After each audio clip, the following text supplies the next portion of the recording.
fix something. Do something. Somebody do something. Do something. Somebody gotta run something. Do something. Calm down.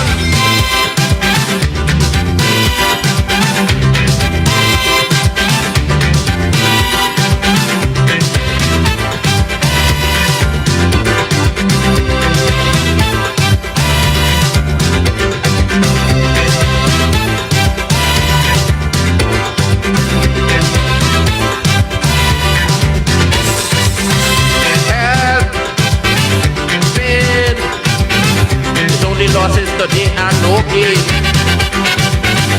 Hell, shining through just for you.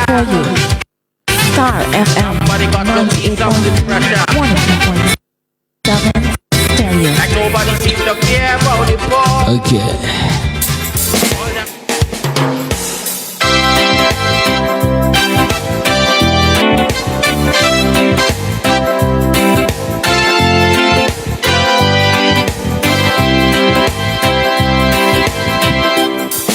A special program today. Will you walk through a storm? Friday the 22nd. Hold your head up high. Hold your head up high. And don't be afraid of the storm. Be afraid. Don't be afraid of the NDP storm. Of the dark. And at the end of this storm, at the end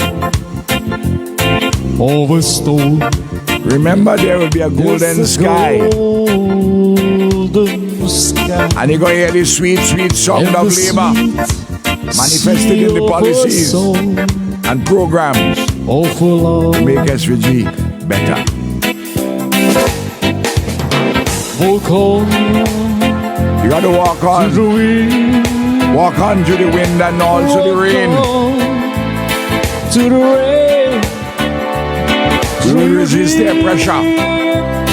Be toast. And keep your dreams to change the world for the better. Never mind if dreams may be tossed about. Walk on. Walk on. Walk on. With fresh hope in your heart. With hope in your heart. And have faith in Almighty God. And you'll never. And believe in yourself. Self-mastery under God's suzerainty. But we got to be in solidarity and unity. And you'll never, never walk alone. Alone.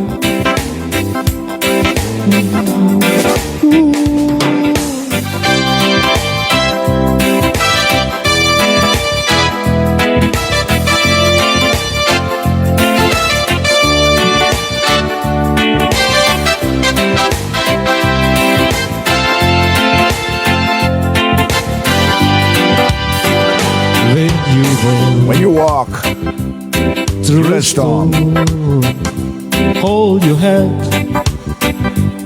up high. Ooh, and don't be afraid. Be afraid of the storm. Of the dark. Don't be afraid of their darkness.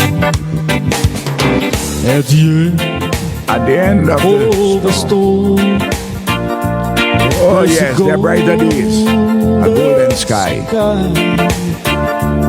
And the sweet. Good morning to the people of St. Vincent and the Grenadines and the Caribbean and the world,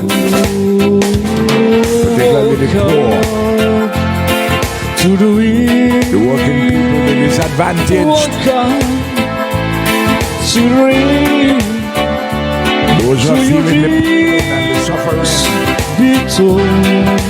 those who have illnesses and disabilities, those who live in fear with security challenges. You gotta be in solidarity with one another. In your heart, all of us on this dangerous road to Jericho. We gotta look out for one another. You never walk alone.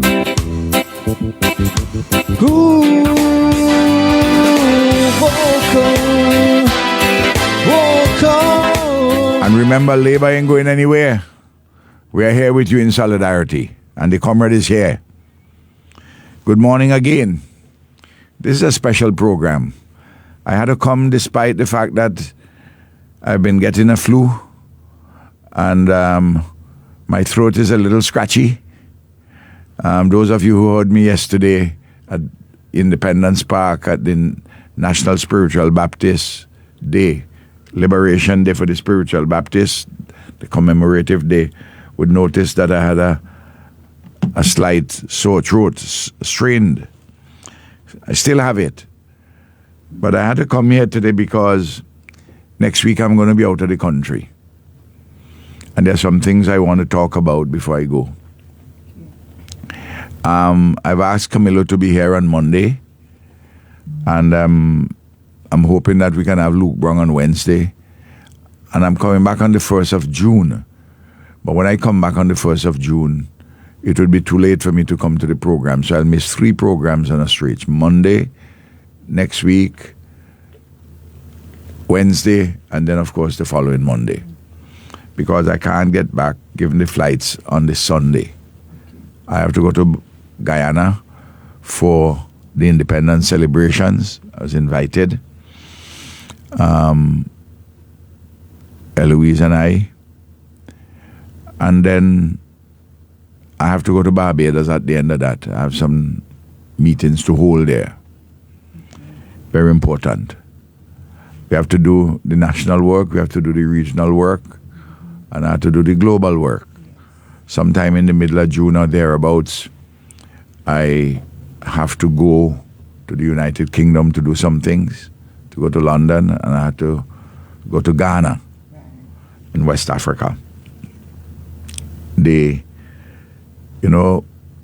As leader of the opposition in St. Vincent and Grenadines, I'm a different kind of leader of the opposition in part, not just because of Ralph himself, but, being Prime Minister for nearly 25 years, you build up a lot of linkages and friendships and bonds, and the people still seek my advice.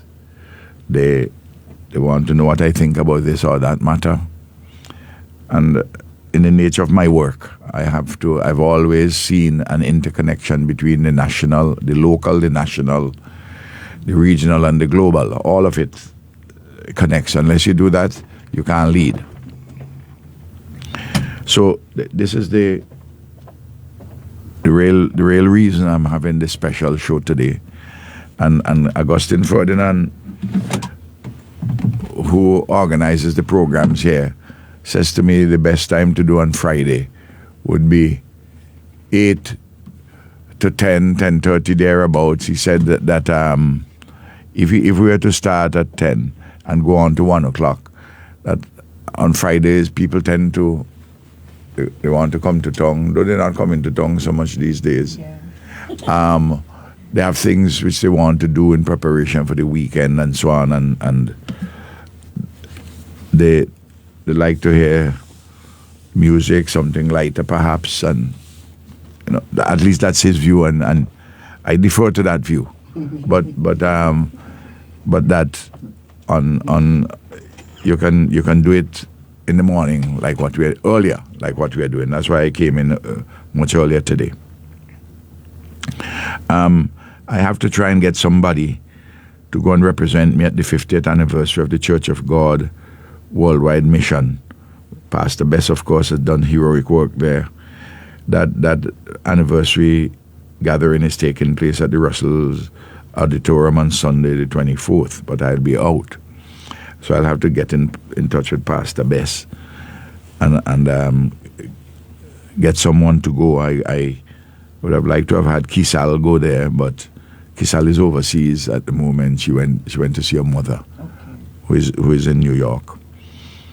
People have a life, a personal life to where they have things to do, they have professional things while we're doing our political work. In my case, I'm dedicated to this matter. And as party leader, as I said yesterday, in in reflecting on the spiritual Baptists and the journey. At various times in their history, you may chop off branches. You may try to do this or that to them. But the roots are there strongly. And new branches would come up. And the older branches would have offshoots. And branches would be refreshed. And in spiritual terms, there's always redemption. So, the roots of labor are very strong. Not just the 44% of the vote who voted for us in the last elections, but the quality of the people and their determination and their strength. And I draw strength and determination from the people, from the Labour family, but also the wider resilient family of St. Vincent and the Grenadines. Yesterday was a very good day. As everybody knows that it is my government, the Labour government, which first of all, in our first term in office, and René Batiste was important in this regard, as Minister of Ecclesiastical Affairs, and she piloted the bill in our first term for the Spiritual Baptist Recognition Day. And last year, in 2024, we passed the bill in Parliament to have a holiday. And this holiday is a representation not only of spiritual Baptists' freedom to practice their religion. This is a day where we are celebrating more broadly the question of freedom of religion, freedom of conscience. You're free to believe, you're free not to believe, but in this particular case, freedom of religion. And particularly, it emphasizes the day for spiritual Baptists, because this day, May the 21st, is the day they recognize from 1951 that the prosecutions of them ceased under the 1912 Shaker Prohibition Act, Shaker Prohibition Ordinance. Even though the law was formally repealed in March 1965, led by Joshua, Ebenezer Theodore Joshua, that the spiritual Baptists have marked essentially their freedom in real terms from prosecution in 1951, a case in which Robert Milton Cato of blessed memory was involved. I myself, as a youngster, I used to attend the spiritual Baptist roadside meetings in Connery. And spiritual baptism has influenced me in many, many respects. Even though I was christened as a Roman Catholic and confirmed and have first communion, confirmation in the Catholic Church. I got married to Eloise in the Catholic Church in Dominica. But I have an ecumenical spirit to embrace all Christian faiths, and of course we have to have Christian dialogue between the Christian faith and other faiths, and very importantly Muslim, which is a big religion in the world, and also with Hinduism and Buddhism. Hinduism from India, and we have significant number of Hindus in the Caribbean, in Trinidad, in Guyana, and in Suriname. So I learned a lot of Sankeys along the way, and you'd hear me singing them from time to time, or at least croaking them. from time to time. Beautiful, beautiful, beautiful choruses, which come out of the spiritual Baptist faith, which is a Christian faith shaped very much by the forms from the African and Caribbean civilizations, based very much this religion, obviously fundamentally on the Old and New Testament, and by a number of important Christian traditions drawn out of experiences other than European experiences, drawn out of African and Caribbean experiences, spiritual experiences. And it's a distinct type of Christian religion. And of course, St. Vincent and Grenadines has been its home.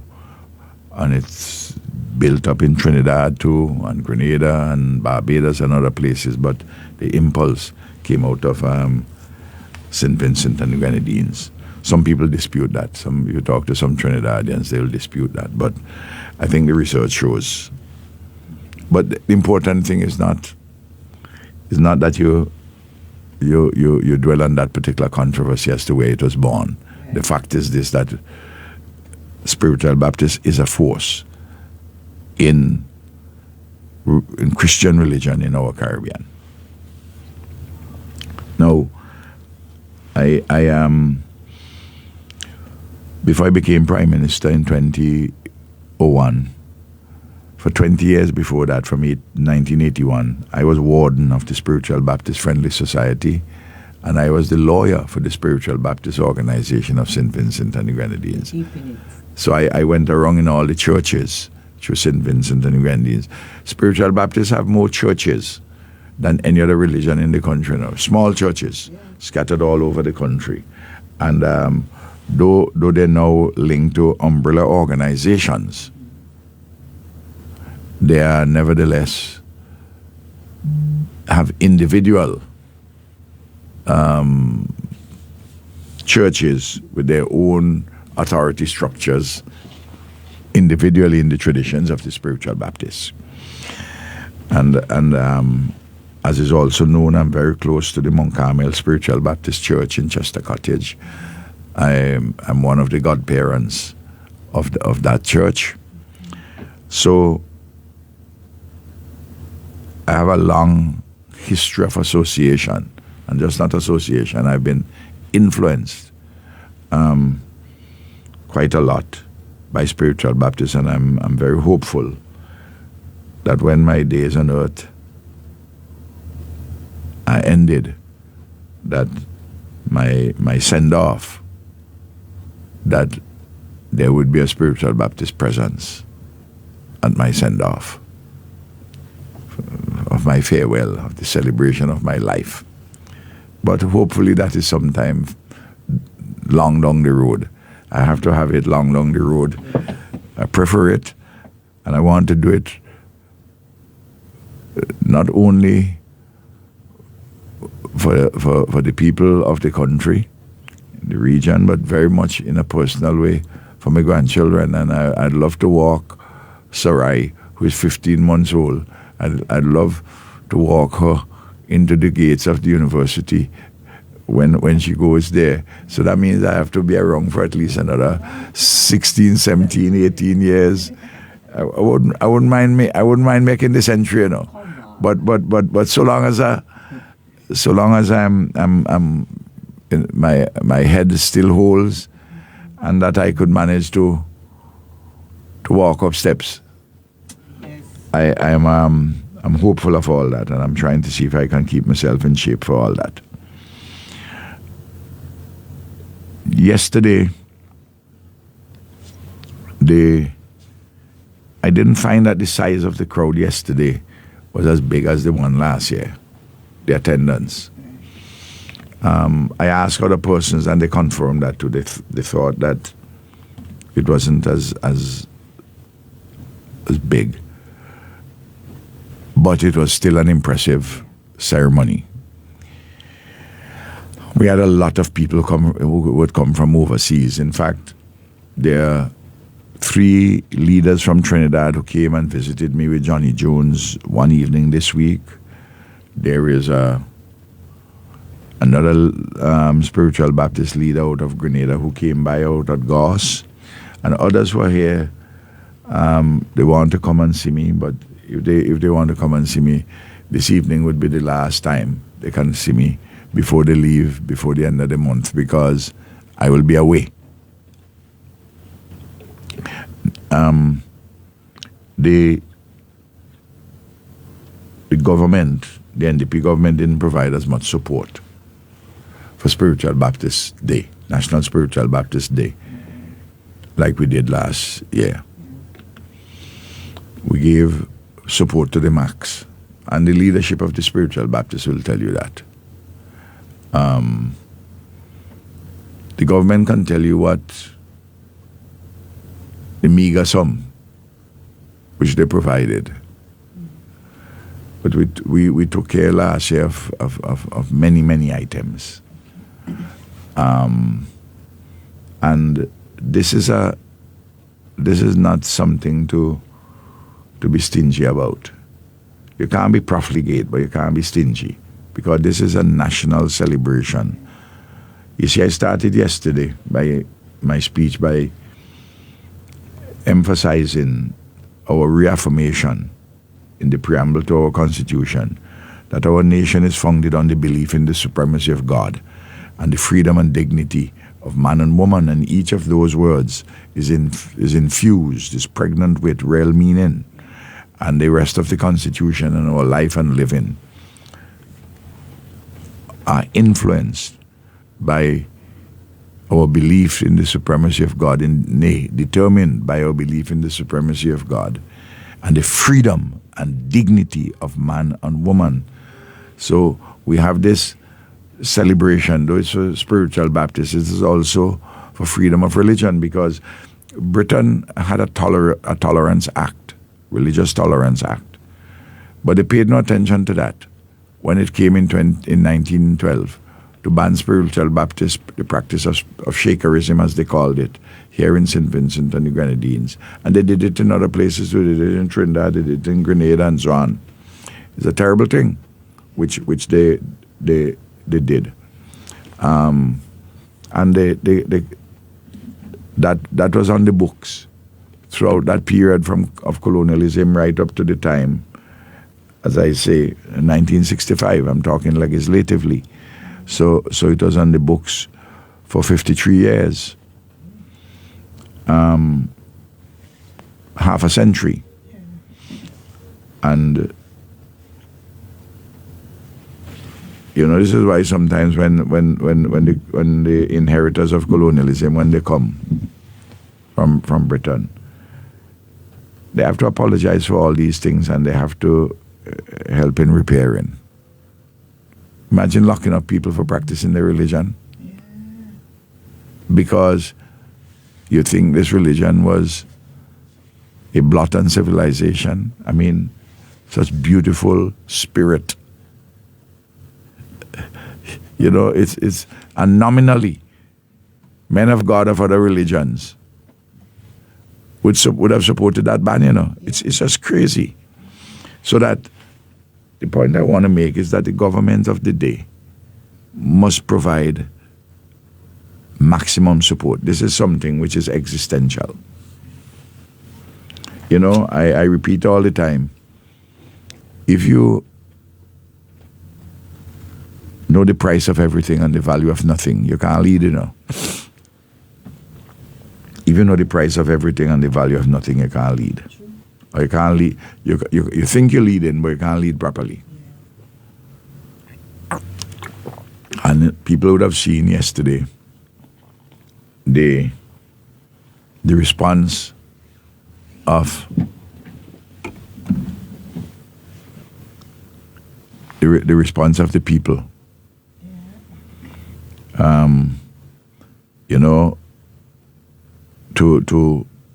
To when I arrived, or even when I was speaking, they would have seen that. The positive responses.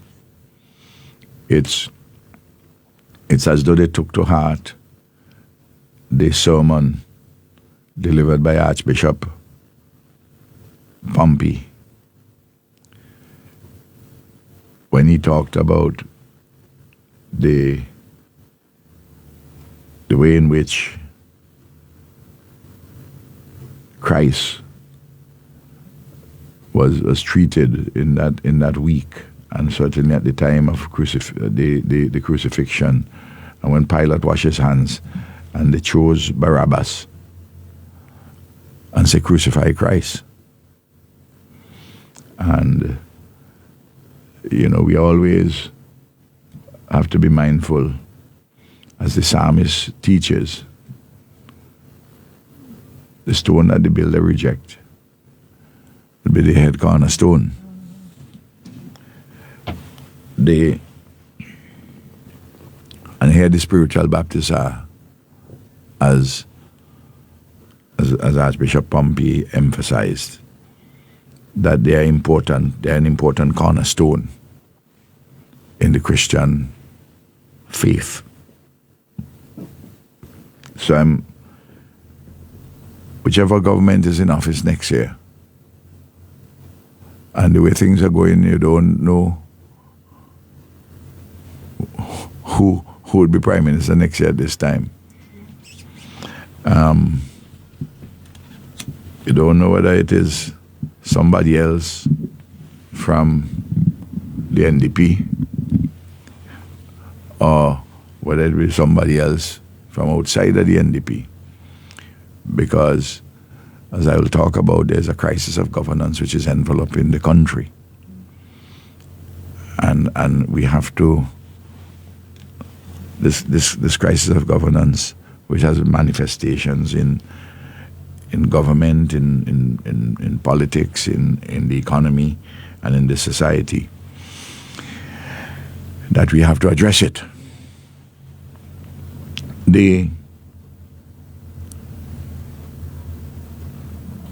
I will come to that shortly.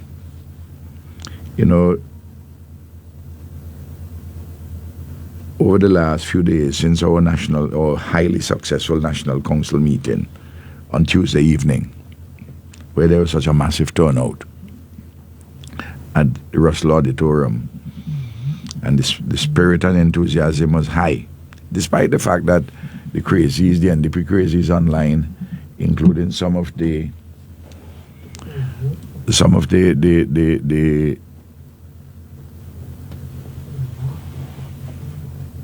people who high up in the NDP, that they were threatening people and trying to intimidate them and tell them they have cameras. If they go, they will see who come in and what going to happen. And if you don't get permanent, you wouldn't get permanent job, permanent with the government or in a statutory body. And if you want promotion, you ain't going to get it. They tell the police that, they told the teachers that, they told the public servants that, they told the nurses that. Well, you know what happened? Lots of public servants, teachers, nurses, police turned up because it's their right to associate freely. They will do their political, their governance work properly. They will carry out the policies which they have to carry out, and they'll do their work professionally. But that does not mean that you could limit their freedom of association or their participation. People tend to forget that there was a law in the books from 1980, in fact, where 80-81, which prevented public servants from speaking out or participating in any political activity without permission from their permanent secretary or the Public Service Commission. Well, one of the first things we did when we came to office in 2001, we changed that law, We repealed it. That's why you have public servants talking, writing, going on Facebook, going on the internet. From the time we did that. But we didn't have Facebook in 2001. But people began to be very outspoken and they're talking without fear of any repercussions. But this idea by the NDP that the public servants and the police and the teachers and the nurses must have loyalty to the Friday administration.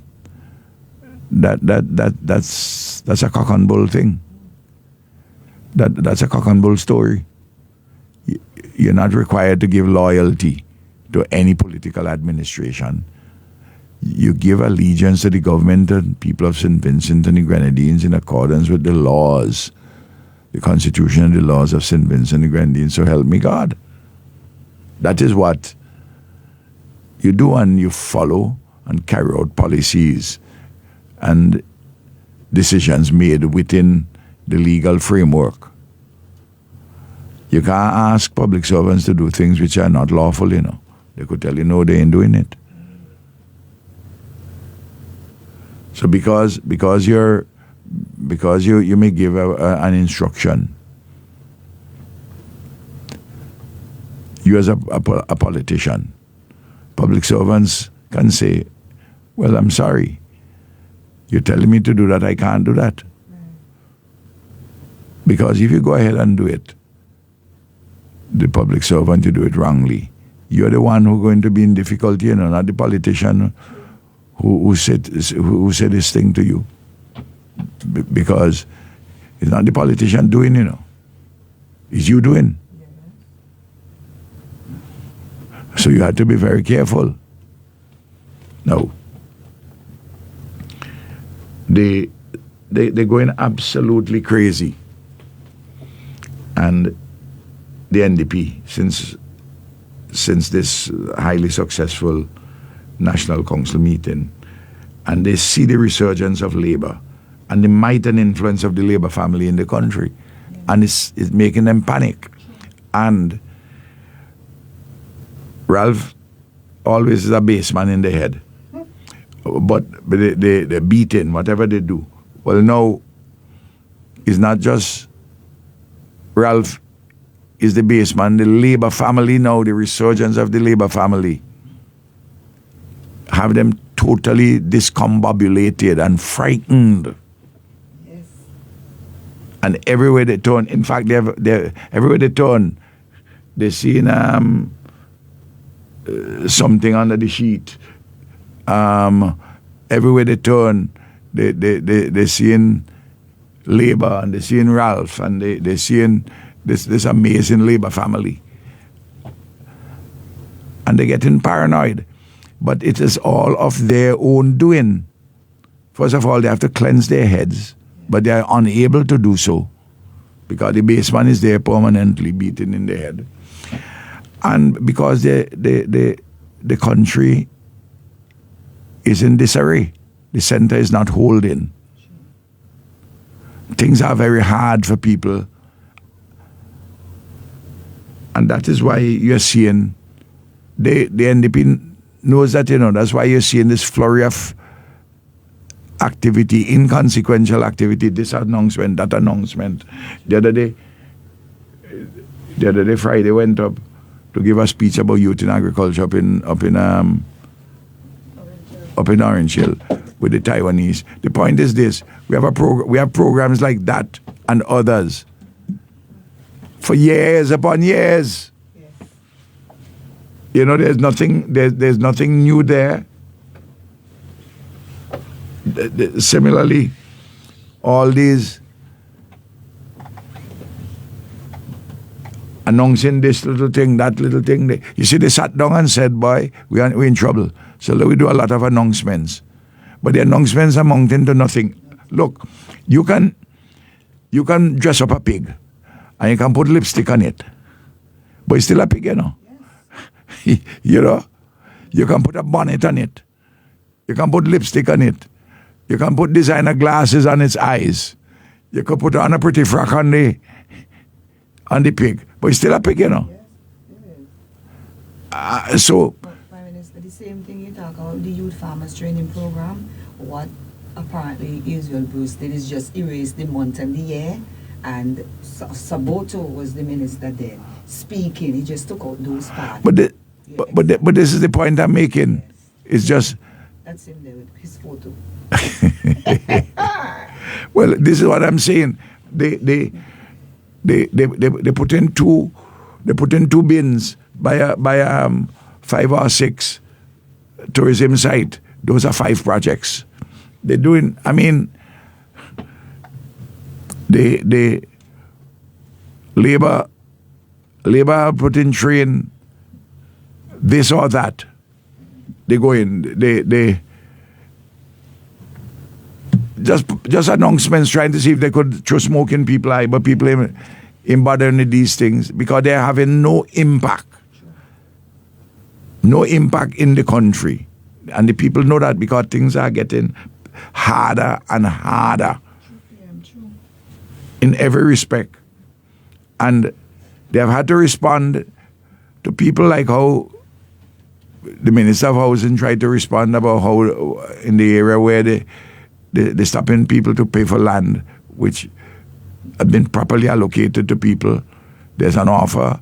The people accept. Some cases people pay down money already and they don't want to take any more money. I mean, the thing is it's illegal. And the people are resisting.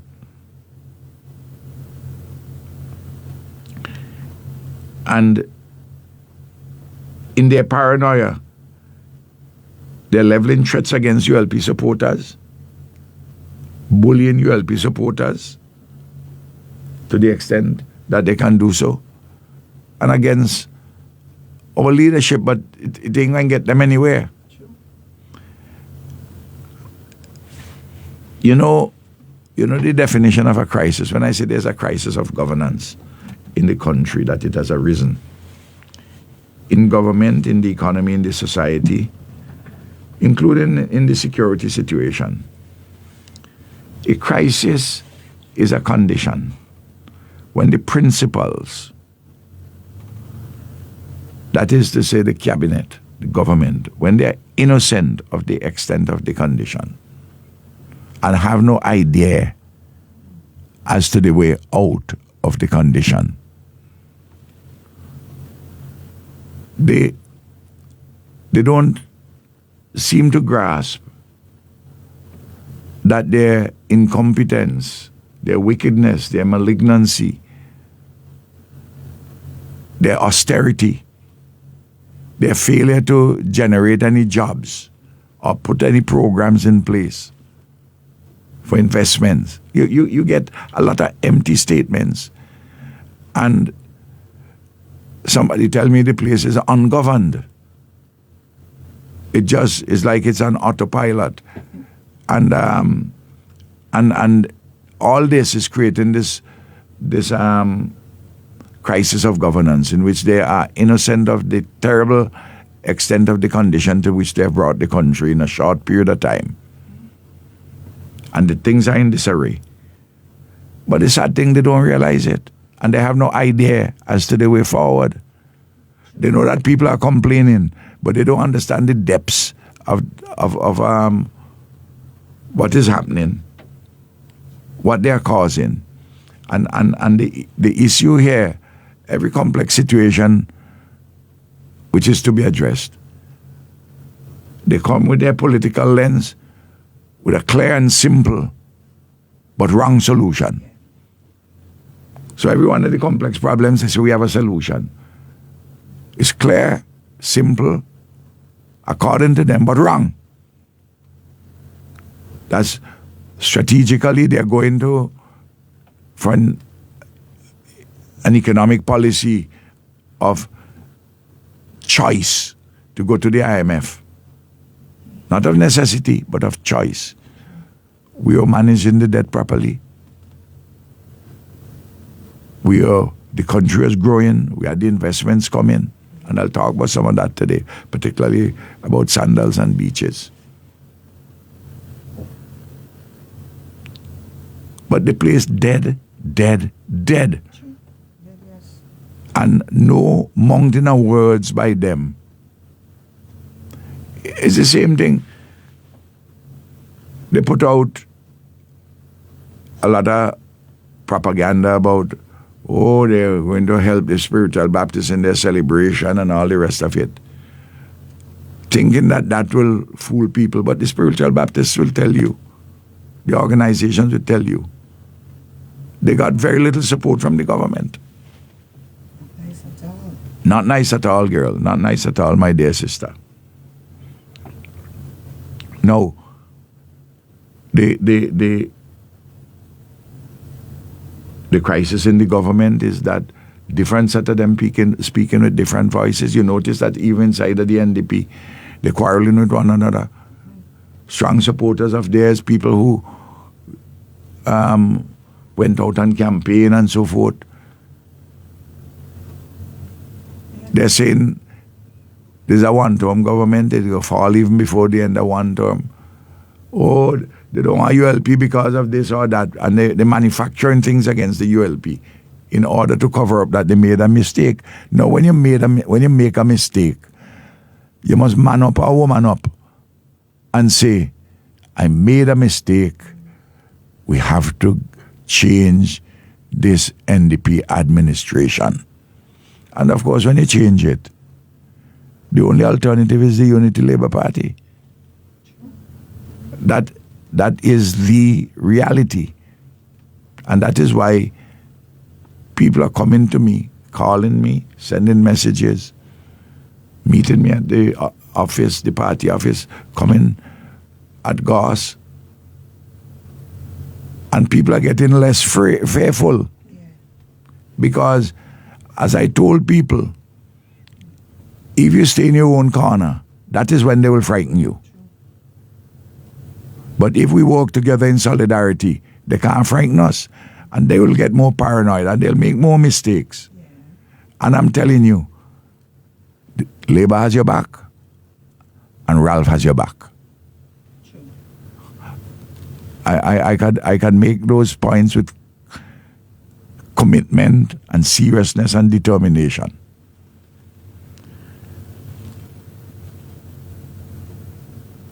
You know, persons have their loved ones who died. Poor people. They're never in a society. We used to give help to bury them. That ain't happening now. True. People, because of the rise in prices, some of it is coming from overseas. But some of it is on the failure of the government to act, to help to ease the pressure in a number of different ways. The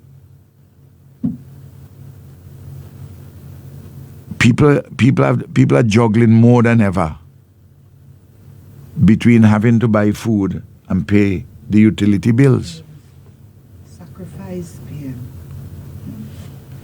The number of complaints, and people are living in a state of anxiety.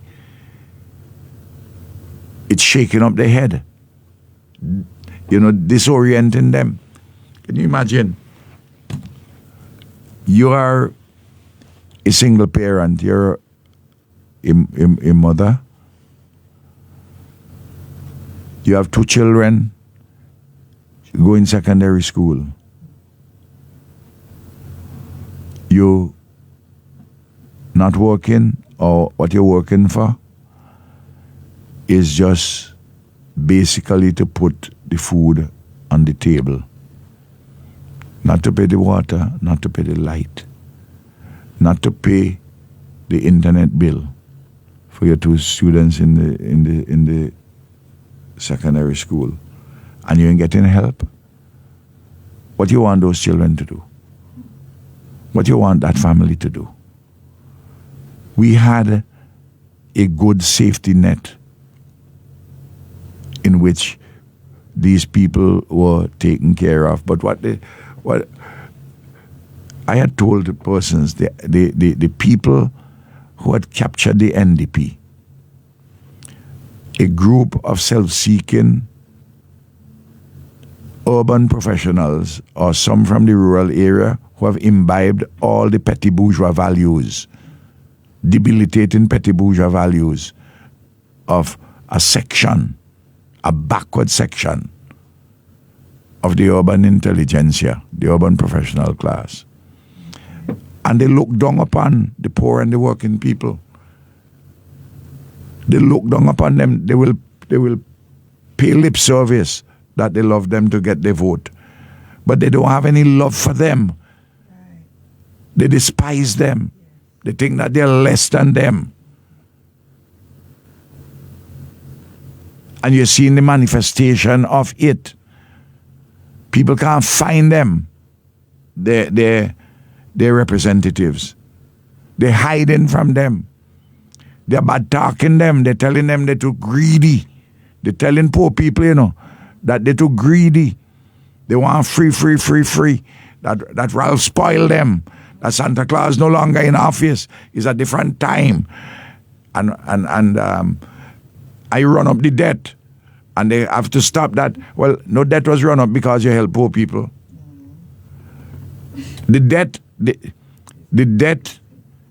was run up because of the capital projects you have for the development of St. Vincent and Grenadines, and because of the COVID, the volcanic eruption, Hurricane Elsa, and Hurricane Beryl.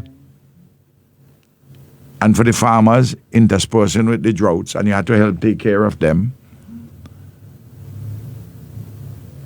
And we were managing the debt. The debt is manageable because we were growing the economy. And you're getting increased revenues in order to manage the debt. And we're doing all of these things.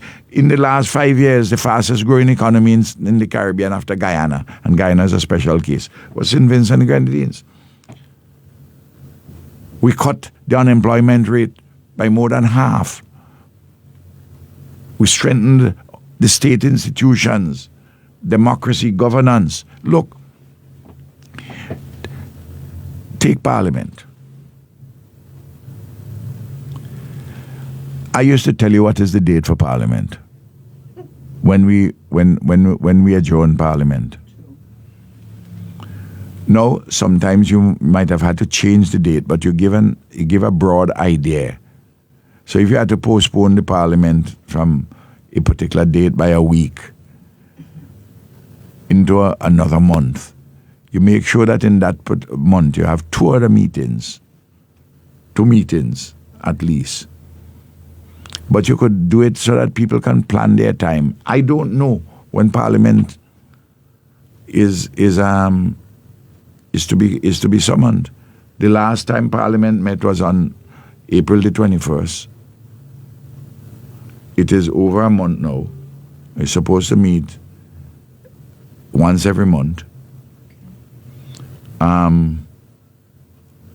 I never used to take holidays from Parliament. I used to meet every single month. But the rules say you could, from May, you could not have meetings for June, July, August for that 3 months and start back in September.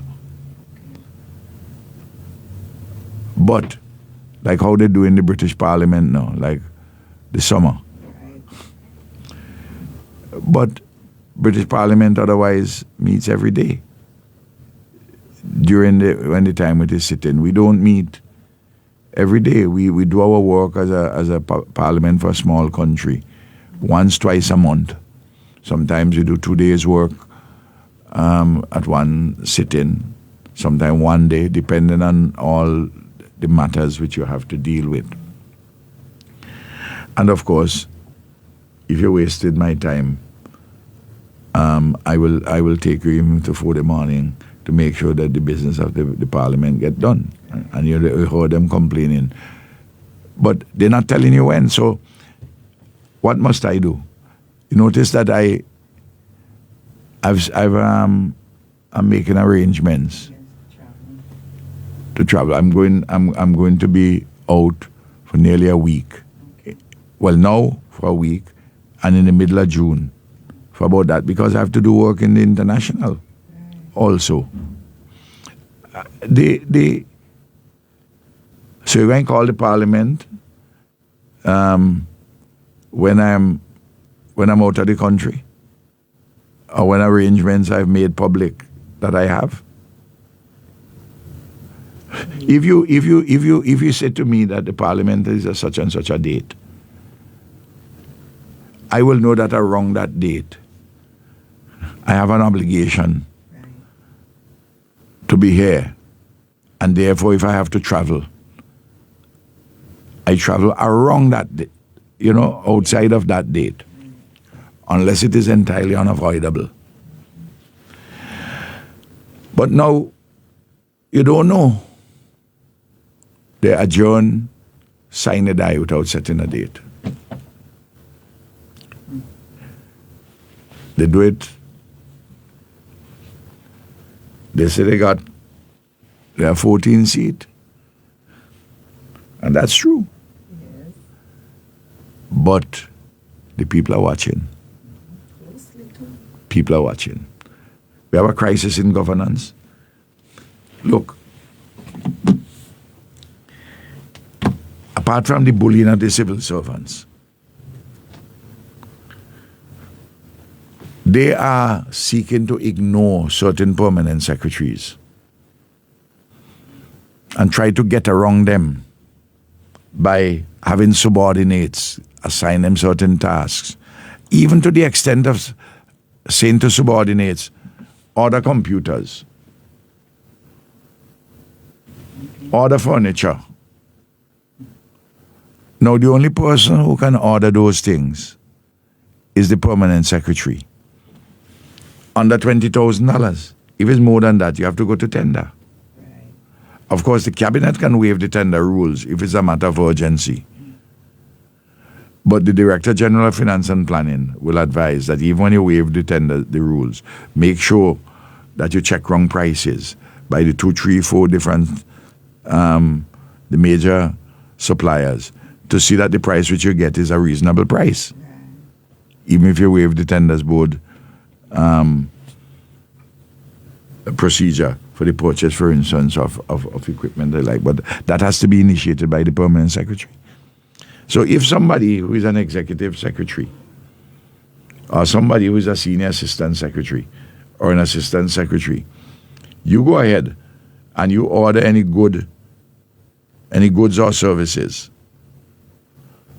without the approval of the permanent secretary, or without going through the tenders procedure. I'm talking about the central government now. The state authorities have different kinds of procedures, which in some way mimic the central government, but they have greater flexibility. Now,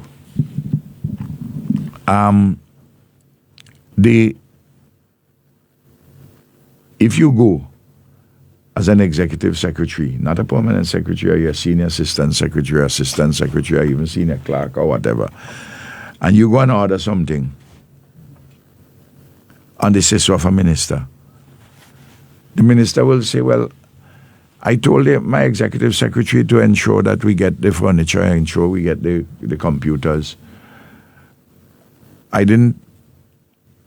She has no authority to go and order them by herself. She has to get the approval of the permanent secretary. So the minister will simply say that look, I tell you I want this urgently, but do it urgently within the processes which are laid down. Right. And I'm saying to suppliers of goods and services, be careful whose signature they on top of the document which comes to you to provide the goods and services. Otherwise, you may find yourself out of pocket.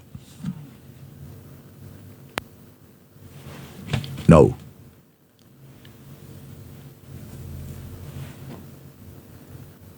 In meeting the bills, look, and the way they're doing business,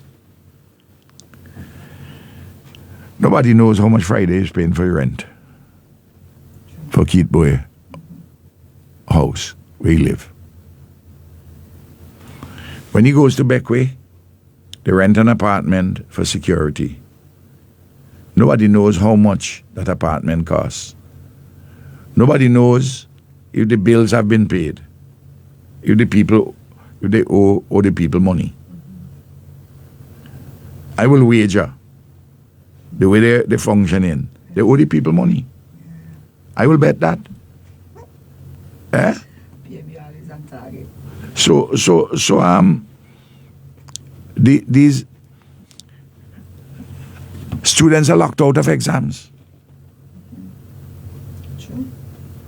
Students, in order to write exams, their parents have to scrape a little bit here and there, send for them, and they can't get back the money. They say, well, they don't pay it.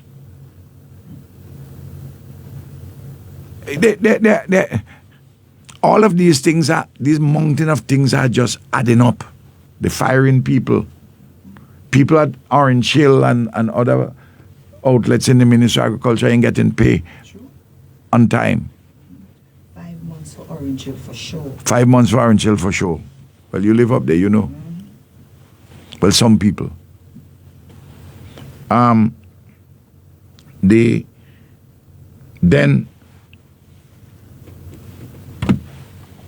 Let's understand something.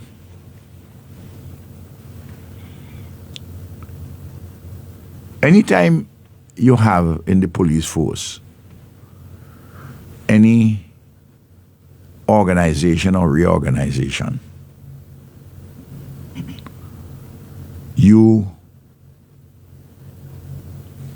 it's a matter which is announced and made public. For instance, when before we came to office from Milton Cato days, when they established the SSU, the Special Service Unit, there was an announcement on what is its purpose. It was a kind of paramilitary force within the police force. And they describe what that is about in the maintaining of the security of the country. When we came to office, when Vince Beach was Minister of National Security, with my approval, with the cabinet approval, we established the Special Service Unit.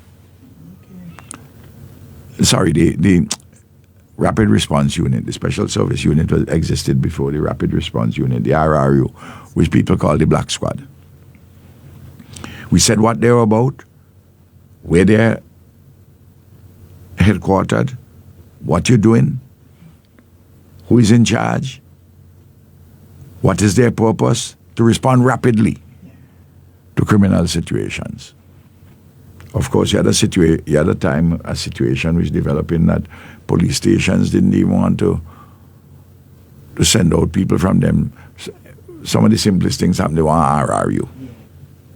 Well, that had to be streamlined, and that was streamlined, but every now and again it comes under challenge. But that's an internal management issue for the police.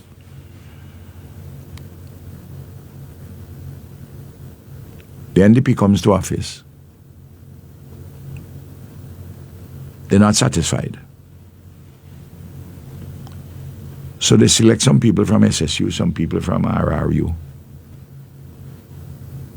In some respects, denude those entities. And then house a group of persons, good police officers, not making any comments against them. Put them in a building which we had bought, our government had bought, above where the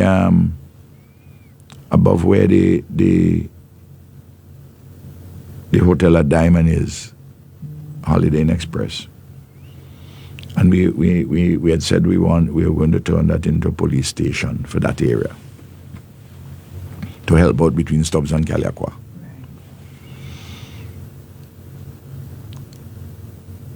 I had suggested when Caliacua got burnt down, the police station there, that in addition to housing some people, which they said that the Caliacua Town Hall, which we built, that I said some could be housed. I remind people that there's a building out there, so some could be housed there to help.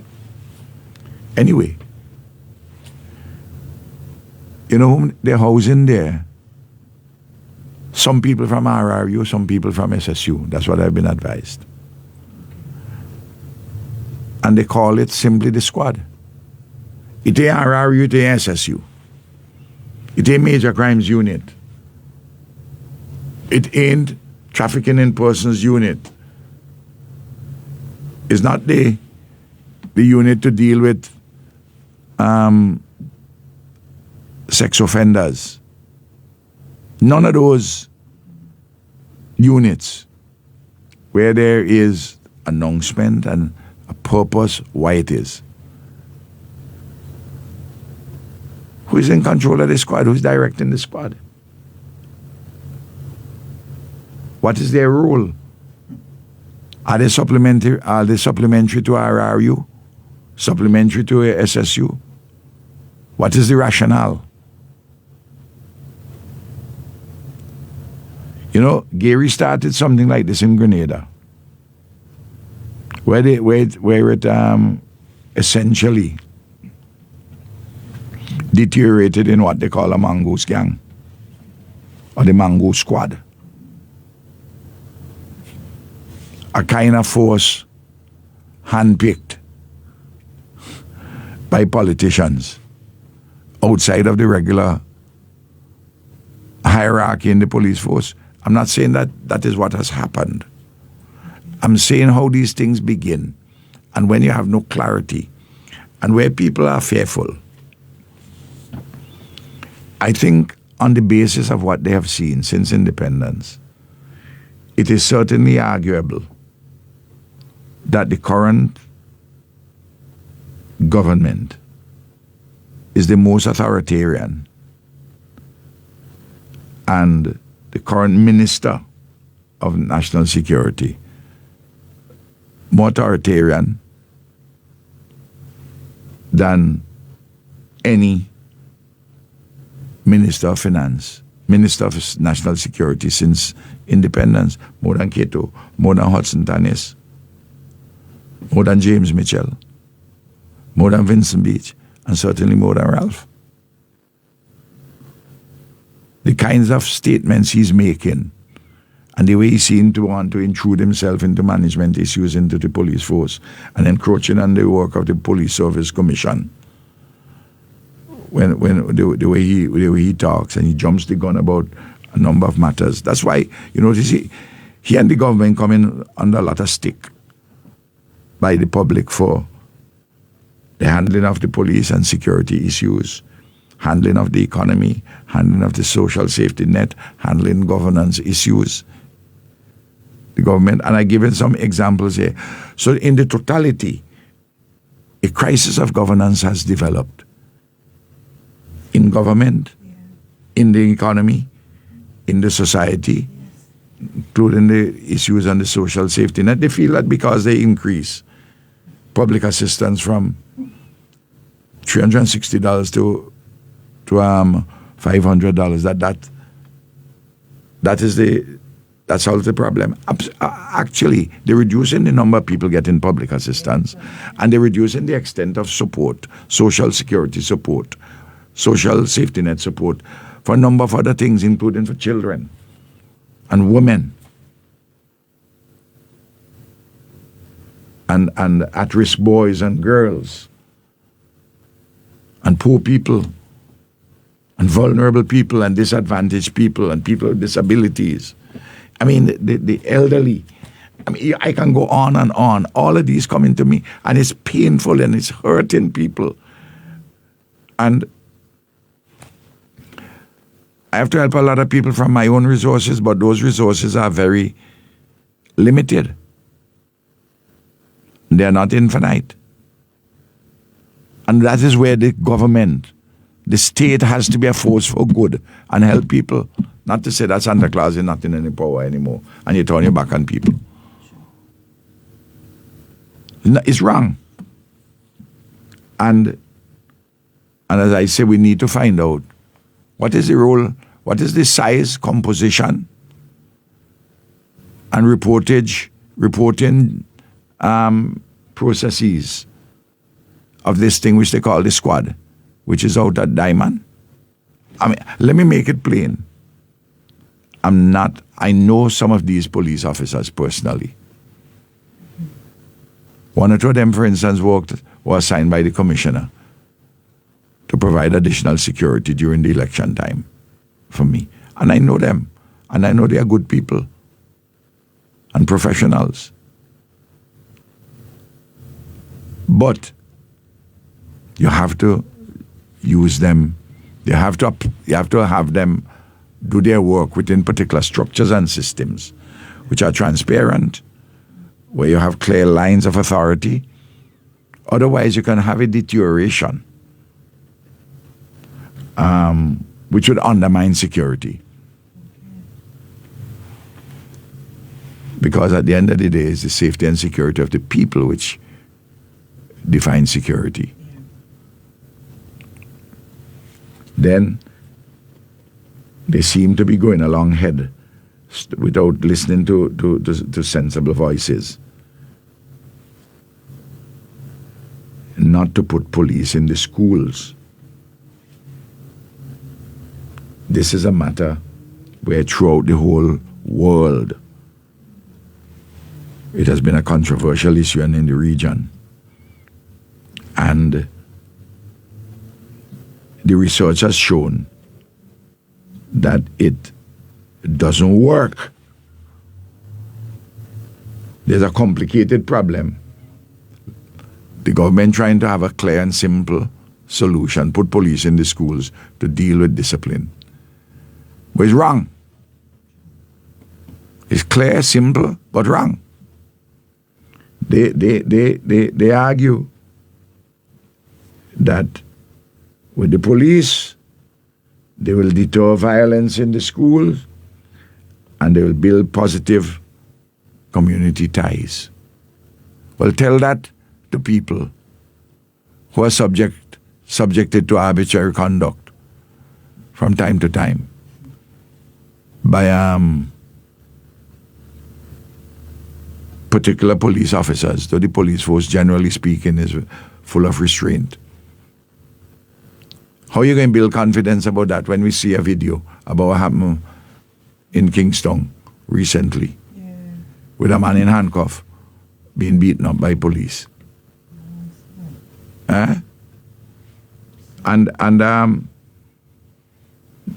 there's no way in which putting police in the schools going to build community ties. What the police presence in school is going to criminalize normal adolescent disciplinary behavior arising from normal adolescence. And what you're going to have a, like, for particular persons, is like from school to prison. And it doesn't increase the safety or the security of the students or the schools. The research has shown that police in school doesn't deter crimes. It doesn't improve the discipline. In fact, in many, many cases, make it worse and confrontational. These cases impinge upon the authority of the principal and the teachers.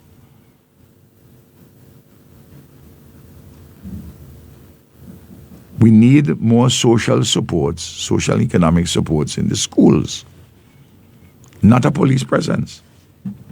Because, I repeat, they will criminalize routine disciplinary issues.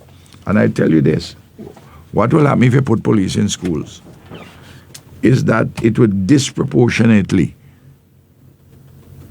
affect students coming from poorer families and students who have attention deficit disorder, learning disabilities like dyslexia and attention deficit disorder. Persons who have attention deficit disorder or who have dyslexia, who are quite intelligent, but they may be at particular levels, their behavior would reflect these learning disabilities. I got their disciplinary behavior. Some of them, of course, are quite good students with good behavior, but a lot of them, because of the disabilities, you have problems being created as a consequence. So,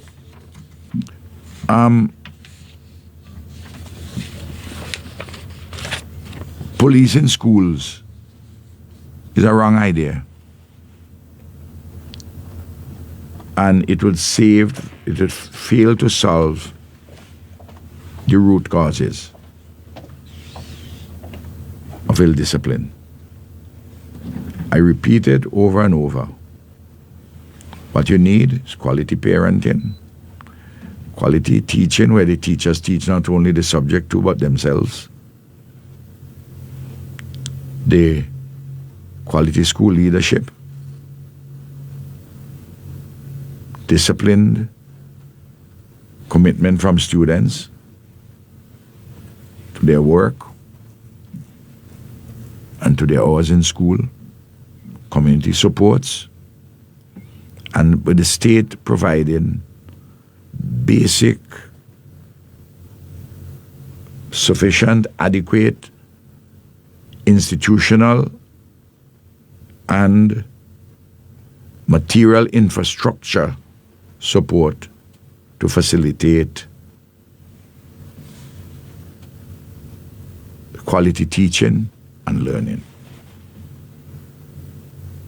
Police ain't the problem. Police is not the solution. Policing is not the solution. And poor people, children, I repeat, is going to be more disproportionately affected. And children with students with disabilities, learning disabilities.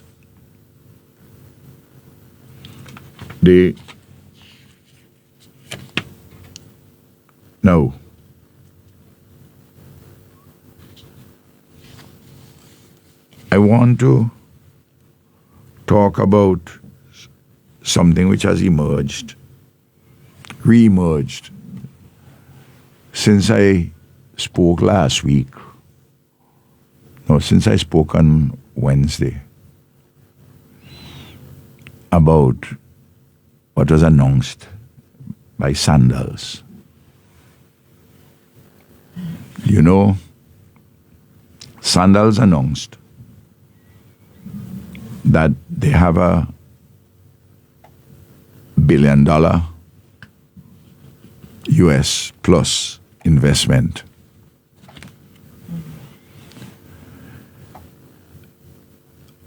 rolling out in the region. And that the one which they're starting up with now, because it's finished, the one in Turks and Caicos, opening it, is no. After that one was supposed to be St. Vincent and the Grenadines. Because all NOSA work should have been going on to finish by the end of December, by the end of 2027. Taking 2 years, because they were going to do it in 2 phases, a $500 million US project. And 500 rooms, but they were going to do 500 keys. They were going to do 350. Open it while they doing the other 150. Just like how they did 303 down at Bucament. And then while they're open, they're doing nearly 50 now. Otherwise, different types of things. So they jumped the investment at Bucament from, say, 300 million US to 350 million US. From around 800 million EC to over 900 million EC. So the same way they're going to do this thing down there in Mountain in Two Faces. And they had on the ground 15 people. I happen to know that as a fact, including Terence Devine, who was the Sandals' main project manager for the construction and Bookament. Yeah, the contractor, but he was the man of business who organized everything. And who had the schedule and everything.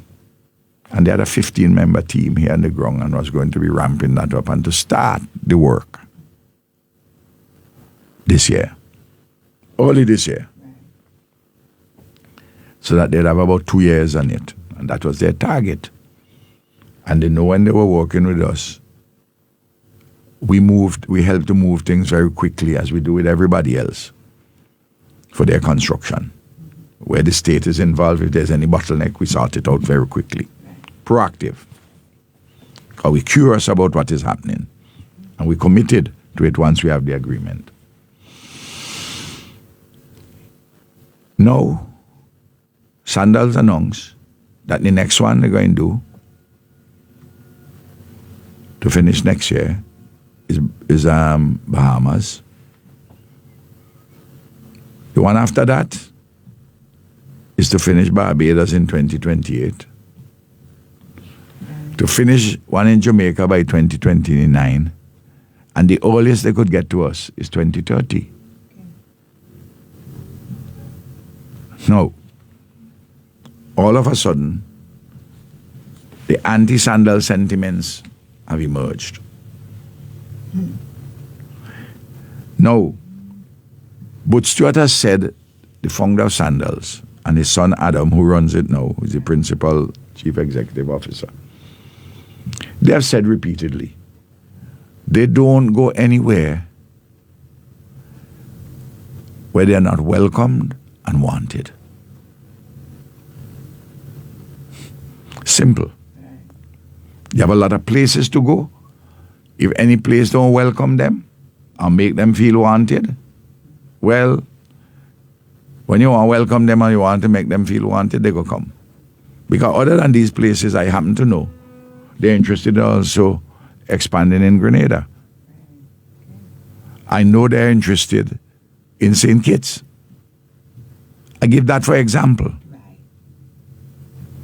So, if St. Vincent won't cost them, whether it's the government itself, the current government not being enthused, because remember, and I'll come to that, either current government or members thereof not enthused, or people who are associated with the government, who are mouthpieces for the government, even those who pretend to be independent. You know, those who talk with fork tongue, but essentially they throw their lot in with the NDP.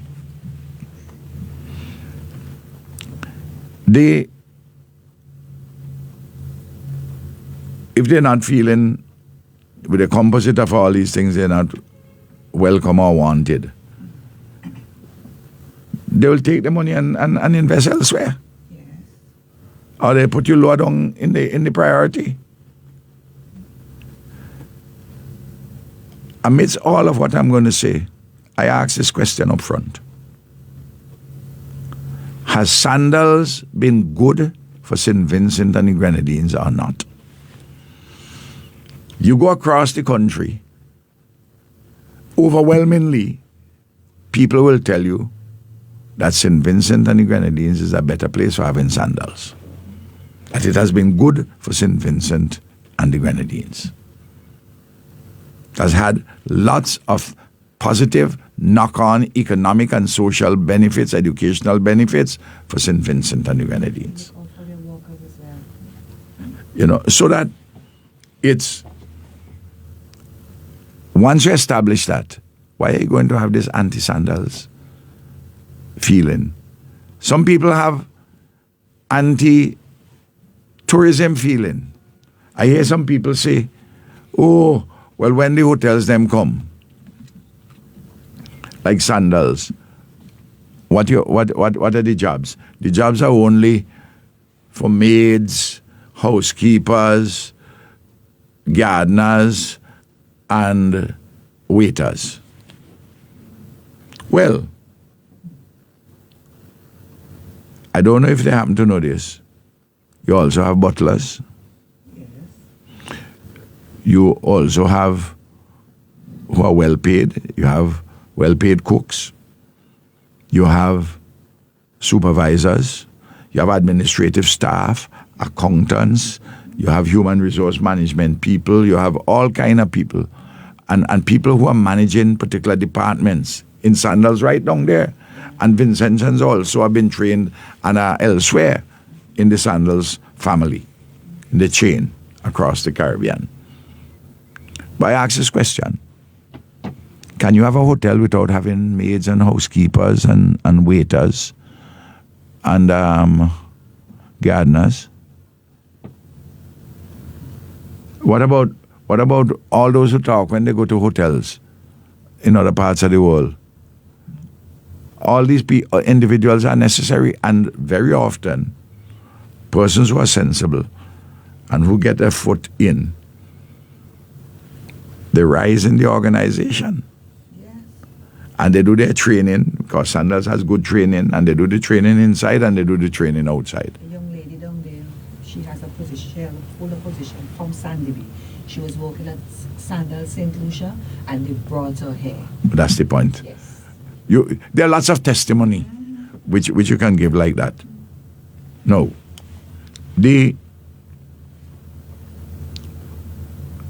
So I don't understand this anti-Sandals sentiment by this tiny minority of persons. And they lace it with a little politics. Because Sandals has now put the beaches for St. Vincent and the Grenadines, of the 4 of the beaches, well, I say Turks and Caicos opening now, but then for Barbados, Bahamas, Barbados, Jamaica, St. Vincent, we are last in the queue now. We were at the head of the queue after the one they were doing in Turks and Caicos. No. We had an agreement. That is to say, the ULP government had an agreement with Sandals, and they were ready to move. What are the facts? The facts are these. First of all, and there are lots of facts we can turn to. I'm just giving the essentials. Sandals purchased 51.056 acres of land from the government of St. Vincent and the Grenadines for $15.43 million US, or 41.661 million EC dollars. I want to repeat those numbers. 51.056 acres sold for $15.43 million US, or 41.661 million EC dollars. That is $41,661,000. That amounts in EC terms, dollars per acre, $815,973 per acre. I repeat that, $815,973 per acre. And when you sell in 50 acres of land, 51 acres of land, you don't sell land by the square foot. You sell the land by the acre. Right. But because a controversy has arisen about price of square foot, let me do it by square foot. I want you to write down this number and I want you to do the maths with me. Because the critic of this, Mr. Jomo Thomas, got the maths wrong. Not just wrong, but wrong to the extent of 134 times. I want that number to sink in. Mr. Jomo Thomas got the critic of the sand of the beaches arrangement with the ULP government, got it wrong by 134 times. I want that number to sink in. Because, and I want you to start to do the math with me, there's 51.056 acres. Let's do the square footage.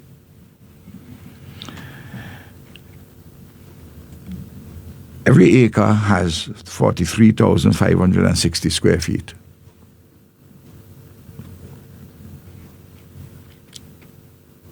If you multiply that, 3,000 how much? 43,560 square feet make an acre. That will give you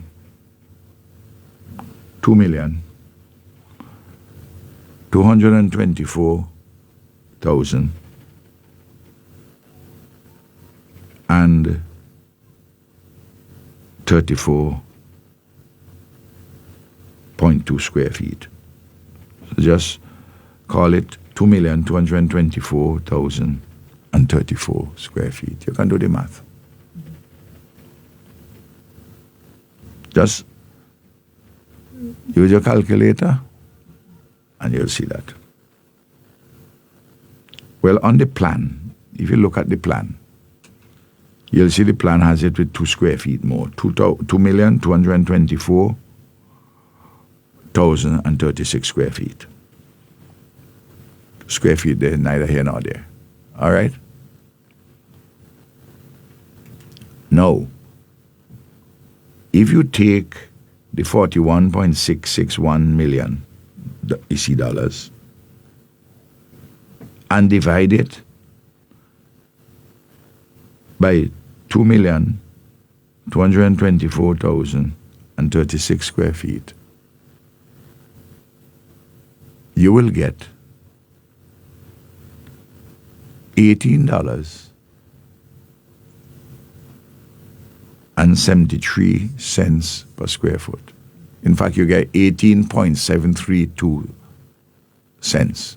But let me say $18.73 per square foot. Mr. Thomas says the land was sold at 14 cents a square foot. He got it wrong by a factor of 134 times. He got it wrong 134 times. And he said because it's only 14 cents a square foot.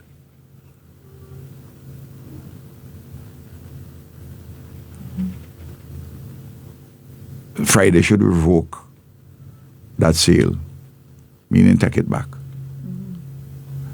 But if Mr. Thomas was correct that it is 14 cents, Sandals would only have had to pay 311,365 EC dollars. The fella get the thing so wrong that it is mind-boggling. Yeah. He get it wrong by a factor of 134 times. That's Eh? try to create something there. Subsequently, I understand that he has said on the social media that he made an error. But the fact that he has made an error doesn't have him renege from his conclusion. In fact, he has doubled down. Take back the land.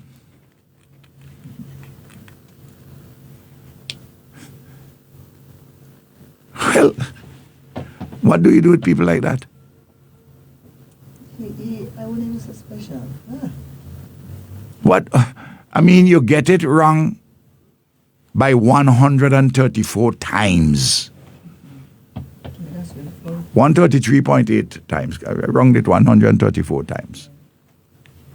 133.8 times. Because to get it, to see what it is, you just divide $18.732 by 14 cents, by 0.14. And you'll see you get approximately 134. That is the extent of the error. It's not a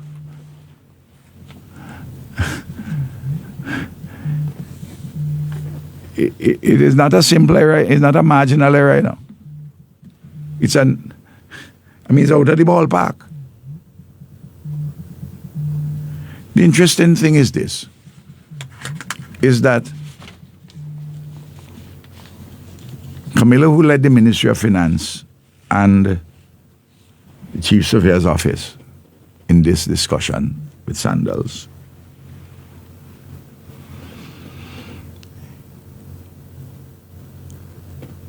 as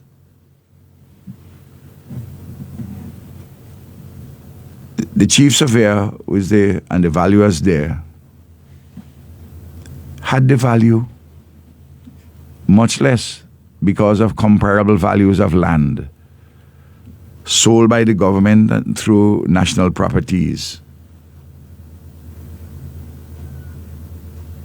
before. So they're using comparables. Eventually the chief surveyor's office said, well,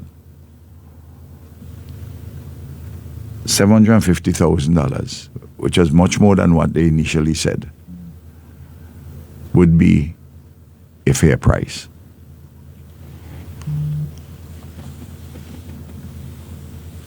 Camilo got $815,973 per acre. If you check it, you will see that the extra $65,973 per acre meant that the sale price was up overall by $3.37 million, higher than the final suggestion by the chief surveyor, by the final recommendation by the chief surveyor.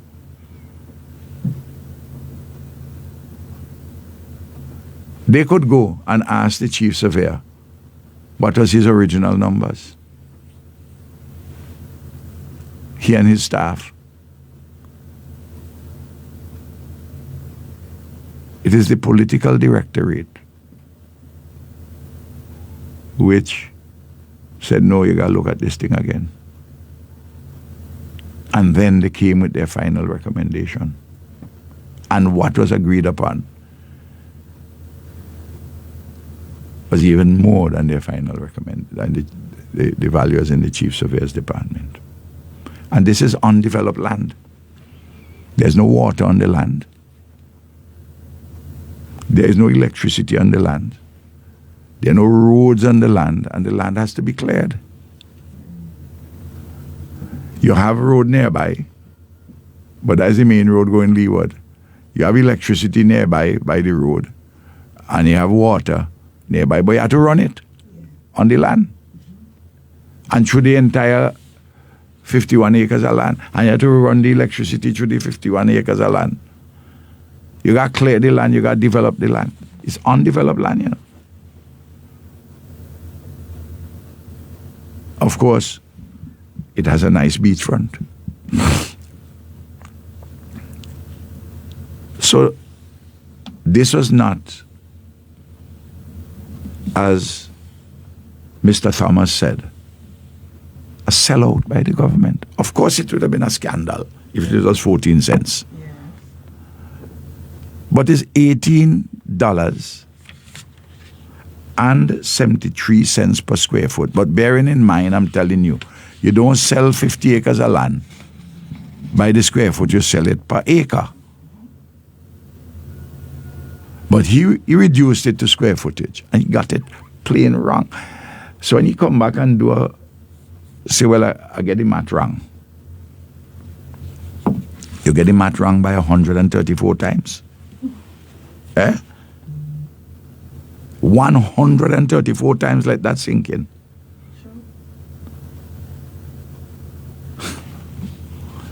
Different people will have different views as to whether this error was genuine, given its magnitude. Whether it is just plain irresponsible, whether it was reckless, as to whether it is true or false. And other persons may come to other conclusions on the basis of the facts. True.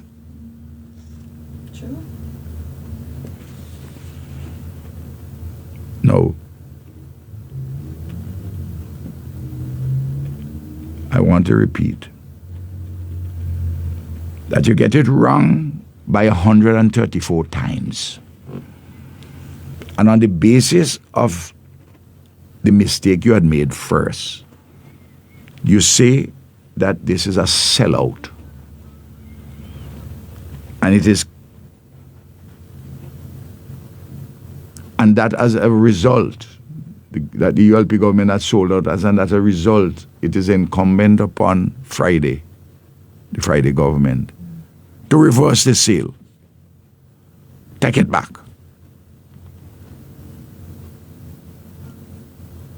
No.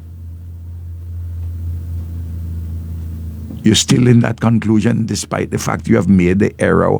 The error is of a magnitude of 134 times. It takes a special kind of a individual to be so wrong, but yet so strong.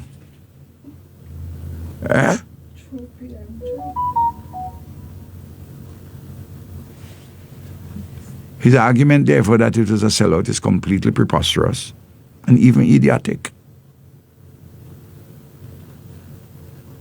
And I think reasonable persons would say that his recommendation to Friday to revoke the sale is utterly nonsensical and irresponsible.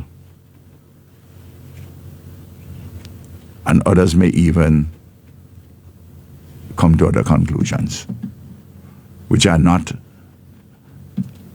as generous as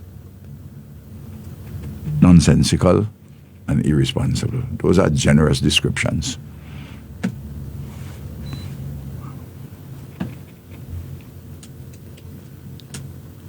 No, Mr. Thomas has a history of being very careless with the truth in relation to sandals. In an article on February 25th, 2024, in Eyewitness News, this is what he asserted. In an article under the rubric, SVG is a foreigner's paradise. This is what he wrote, among other things. Following the collapse of the Buchanan Bay Resort, the government took over the site worth millions. It turned it over free of cost to Butch Stewart, Jamaica developer of sandals, hotels and resorts. He say we, the government, took over the site worth millions of dollars. It is true that the site was worth millions of dollars. And that we handed it over free of cost to Butch Stewart. the Jamaican developer of Sandals Hotel and Resorts.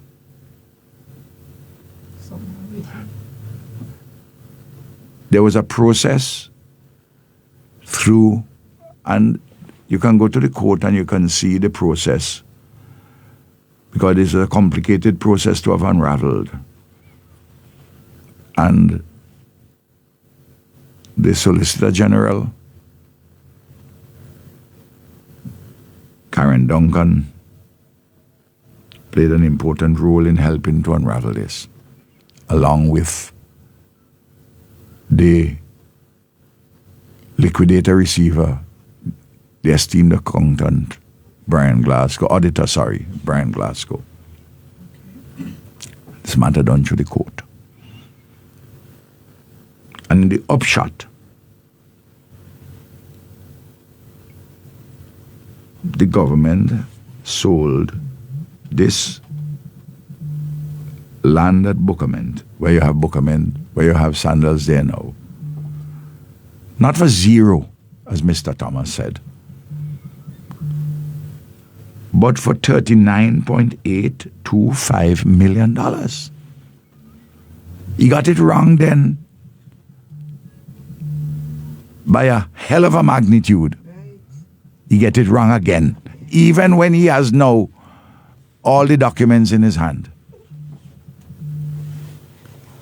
Clearly, either, I don't know, maybe somebody in the government provided him, or the agreement, which I expect to be an agreement which is registered at in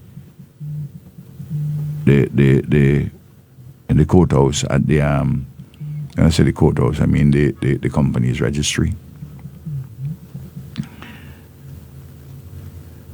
And as a result, I repeat, of Sandals at Bookament, they invested in the region of $900 million. 350 keys at the moment, thereabouts, where they employ 900 people with all the knock-on effects to the economy.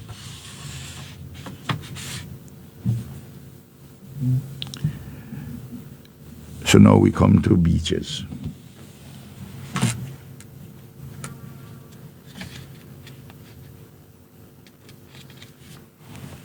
Beaches.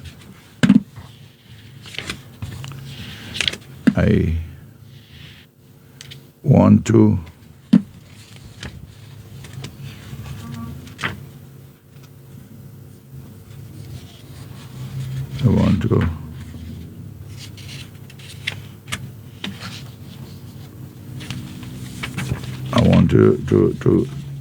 say something. Just bear with me. I have a document here which I have to make reference to.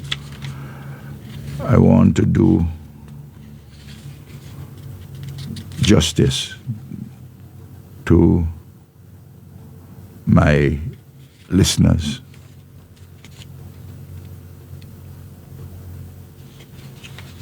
I want to do it to my listeners.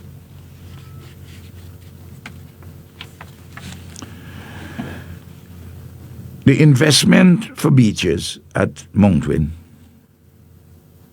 and bear in mind this, let me just say as a backdrop, so that listeners will know.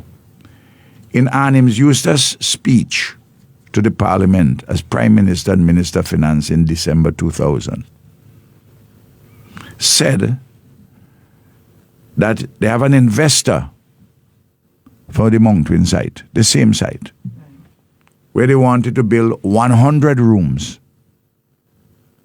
And hear this. In order to attract the investor, they had to put in the land for free. That is when you just had Argyle. This is when you just had E.T. Joshua alone. Right. So you couldn't have a hotel there of what we're talking about, 500 rooms, because you didn't have the airlift. So Arnim was trying to see if he can put a foot gently into expanding the tourism business. 100 rooms, but he wasn't going to get any money for the land. Okay. It's there in black and white, you know. Yeah, okay. But this investment is going to be 500 million US. How much is 500 million US? 500 million US is $1.35 billion EC, which is about 37%, more than 1/3, almost 40% of our country's gross domestic product of 3.2 billion. The gross domestic product is the aggregate value of all goods and services produced in the year in St. Vincent and the Grenadines, and that number of 3.2 billion is the estimated number by the Statistics Office of St. Vincent and the Grenadines for the year 2025. $3.2 billion, but 37% of your GDP is going to be on one project. The largest capital project ever for St. Vincent and the Grenadines. Bigger than Argyle International Airport, bigger than the port. I just want to give you the size of this project. No.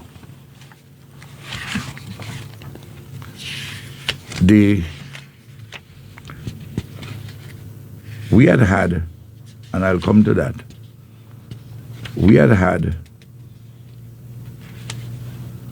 an agreement with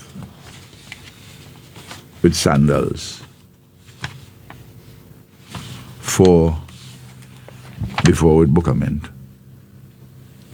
And I will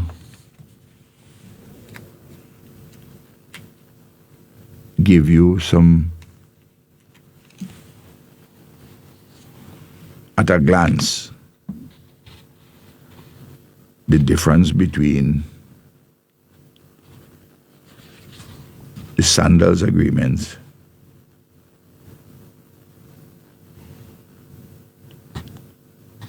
and the Bookament agreement and the one for beaches.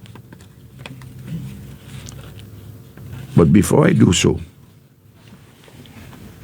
I want to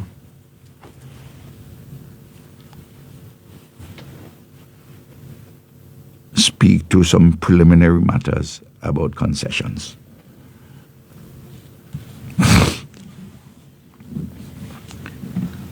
The impression has been given by this government, and clearly by Mr. Thomas himself.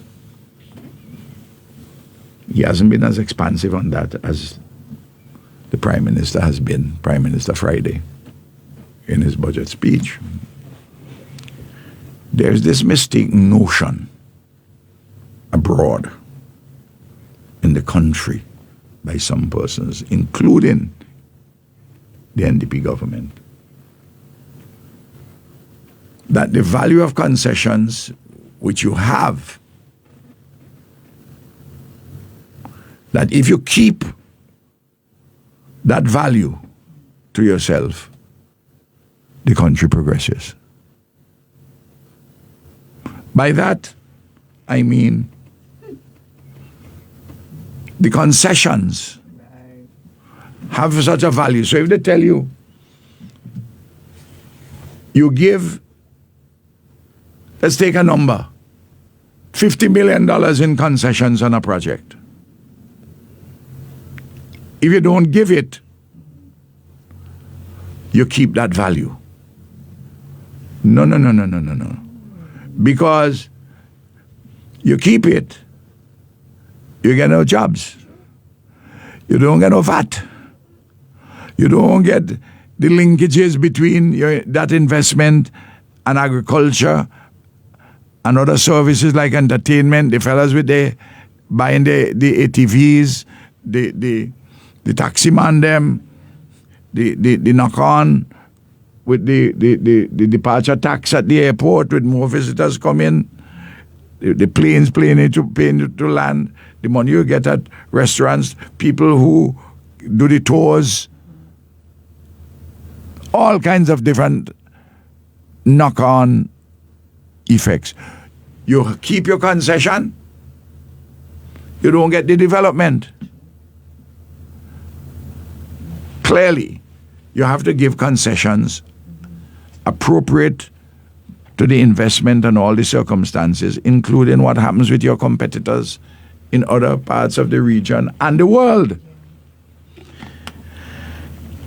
In a country of which Mr. Thomas knows well is America, because he lived there and he's a citizen of that country.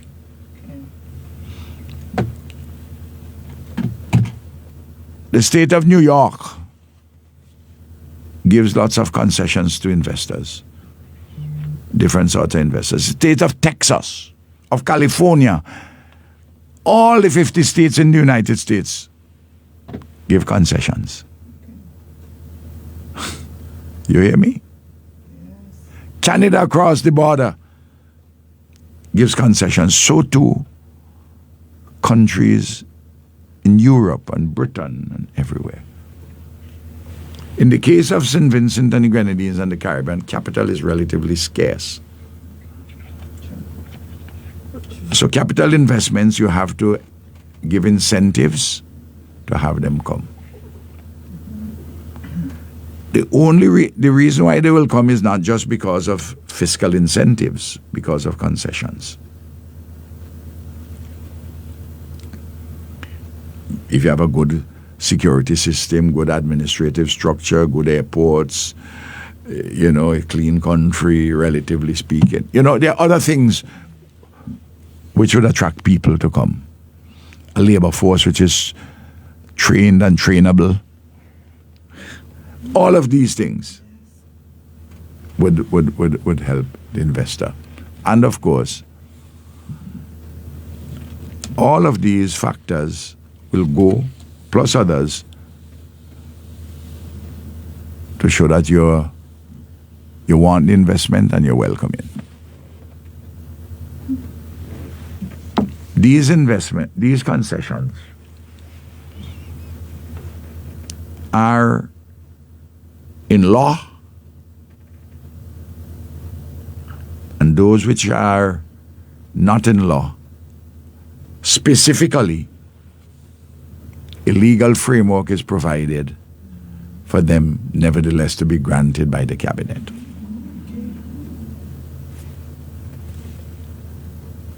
There are investments, there are laws governing investors, investments, concessions for tourism, for local and foreign.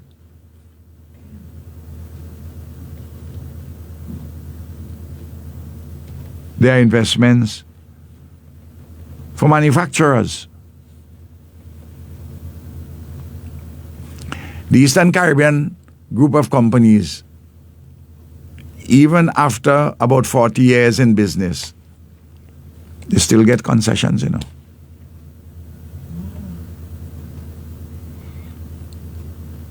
A hotelier, when he comes, any hotelier, once you're an approved investment,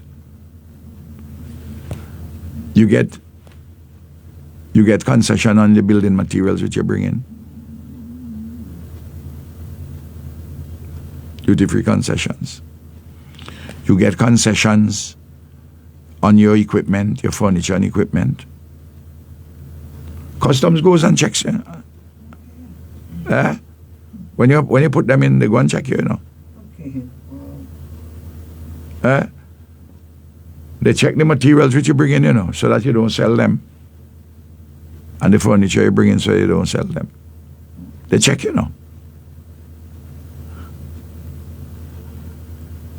You get tax concessions, depending, for the period will depend on, I'm talking about tax concessions from paying corporate taxes, depending upon the amount of money you're investing. Same thing with manufacturing. You hear me?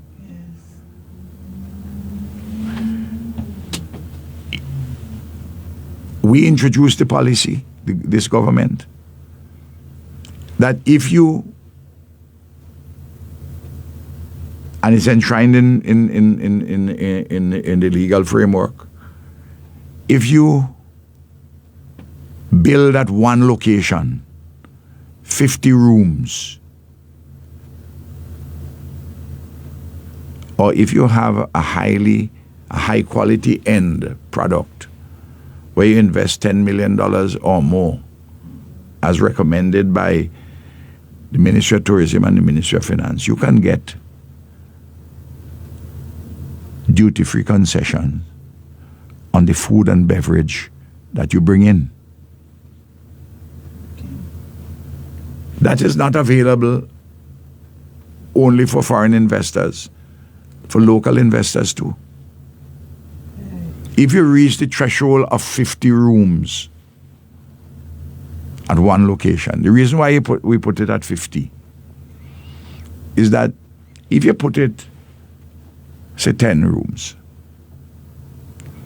there'll be so many, it will be difficult to control, and there would be a temptation for people to run supermarkets outside of their hotel. So while Graves and Massey and Randy paying duties on food, and you don't have any there, you don't have any duties paid there for your hotel. If it's a small operation, it's difficult for customs to check you. So you could run a supermarket of sorts outside of your kitchen. But there are few hotels which you would have 50 rooms at one place, which is fairly easy for the customs to keep checking on a regular basis. You understand me? Yes. There's a reason for the policy. Now, as time go by, you may say that it should be 75 rooms, it may be 100 rooms. But we wanted to increase the room stock and see the expansion of ours. Like, for instance, I understand that McDowell, who has 30-something rooms, he wants to increase at his site up to 50 rooms. I don't know if he's going to do the investment anymore, so that he can access this. I know other local hoteliers who have expanded to 50 rooms have accessed this concession.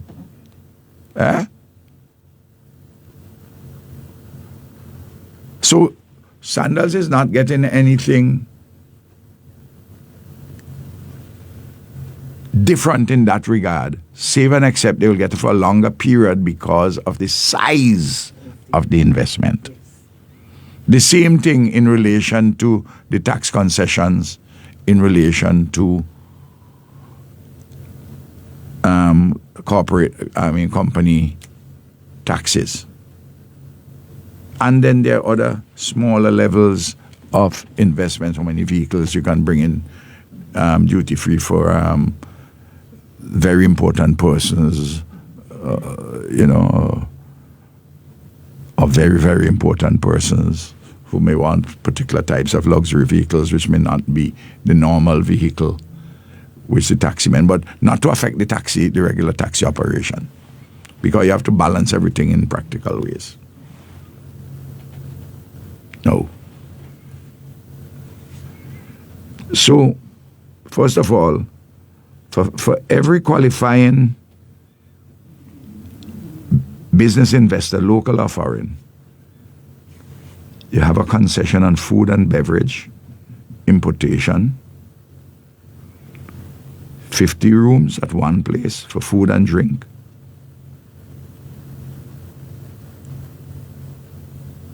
or if it's a highly specialized boutique hotel, at 10 million, I think the number had gone up over 10 million investment, you could get a limited concession there. But understand this, that's on the importation. But the guests who pay for the food and beverage at the hotel you have to pay the VAT. You have to pay the domestic VAT. And the domestic VAT for hotel and tourism services is 11%. Mr. Thomas says that we give Sandals the special rate of 11% when everybody else pays 16%. It is in the law that for tourism services, including hotels, that the rate is 11%. Every hotel in the country, that's what they pay.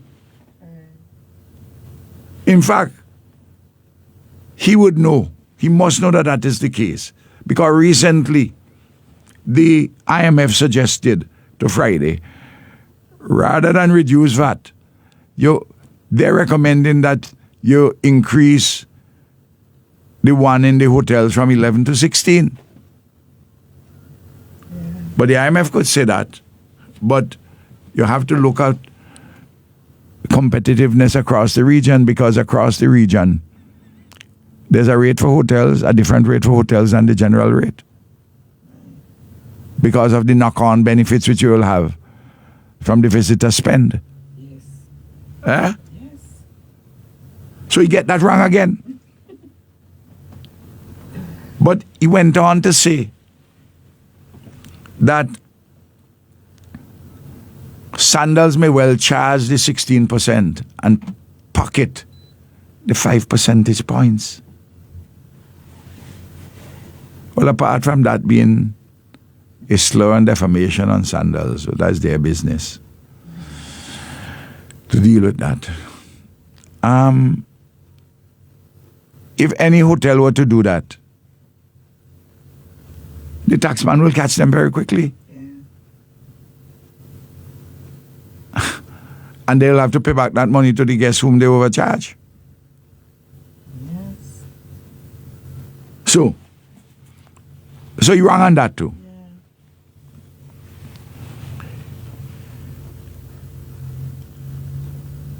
I also want to make the point that when we came to office,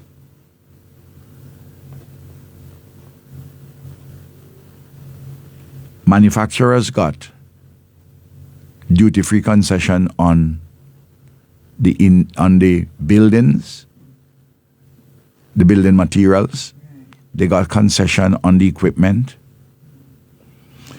But they never got concessions on spare parts, and they never got concessions on the raw materials. We extended the concessions to raw materials, and we extended the concession to spare parts. That's why you have so many small businesses doing manufacturing in St. Vincent and the Grenadines, because they got the concessions on spare parts and they get the concession on the raw materials. In addition, of course, to getting it on the equipment and on the construction materials. We extended the extent of the concessions, and we have justified them to the parliament and the country. And they are part of the reason for the economic growth too, and not the stagnation. Do you know that farmers in St. Vincent and the Grenadines get 75% duty-free concession on their farm vehicles? That's why there's a special license plate for farmers. Do you know that farmers do not pay any taxes at all on the money they make from farming? Do you know that the ferry services which go between St. Vincent and the Grenadines, St. Vincent, Beckway, Union, Canawan, and so on, Myro, those services, no matter how much money you make, do not attract taxes. We introduced that. So that there are lots of concessions granted the Beckwith ferry, the fast ferry which came in. We gave that as we gave other boats which come in. Concessions on the boat coming in. So too, the yachts and the pleasure craft which people use in the tourism industry. Because if you don't do it, the cost is going to be too much. So you can keep the concession. Okay, keep the concession. But you don't have a fast ferry service. Keep the concession, you don't have boats, pleasure boats for people to use. To transport tourists and others. So this idea that when you say so much millions of dollars worth in concessions and you give it as though St. Vincent, that the government has lost that in revenue. The government would not have collected it. Anything at all. If they don't come. Right. If they don't come, you won't get the VAT. If they don't come, you won't get the knock-on effects. You won't get the jobs. And the general multiplier effect, both what they call the backward and the forward linkages for a particular investment. No.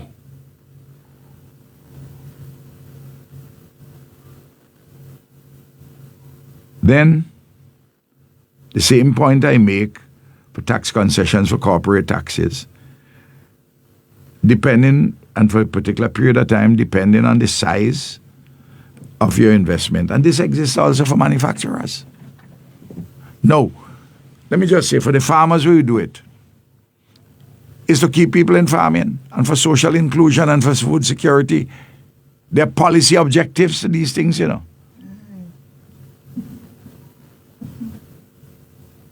By the way, Sir James initiated a number of concessions for farmers, you know, and we have built upon them.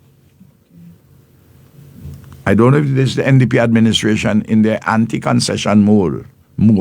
They want to take away those from farmers too. Then,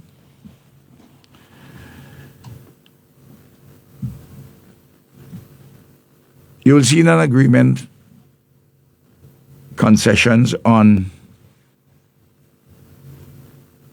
capital gains. Well, that is written in theoretically, because we don't have capital gains for any place in St. Vincent and the Grenadines, for any properties in St. Vincent and the Grenadines. There are no capital gains taxes. That's why it is important that we maintain an alien landholding license regime and keep the law in place to apply to the code for forfeiture, like we did for Chatham Bay 100 acres, when they didn't carry out the development in accordance with the alien landholding license. You see what I mean? Yeah. Because if you don't have capital gains tax, and you buy a piece of land, you get alien landholding license, you ain't do anything, you put it down, but the value of the land goes up. And then you speculate on it. That can't be right. So the state has the right to apply for forfeiture for the land, as we did successfully in the Chatham Bay matter. That's how that came back into national patrimony,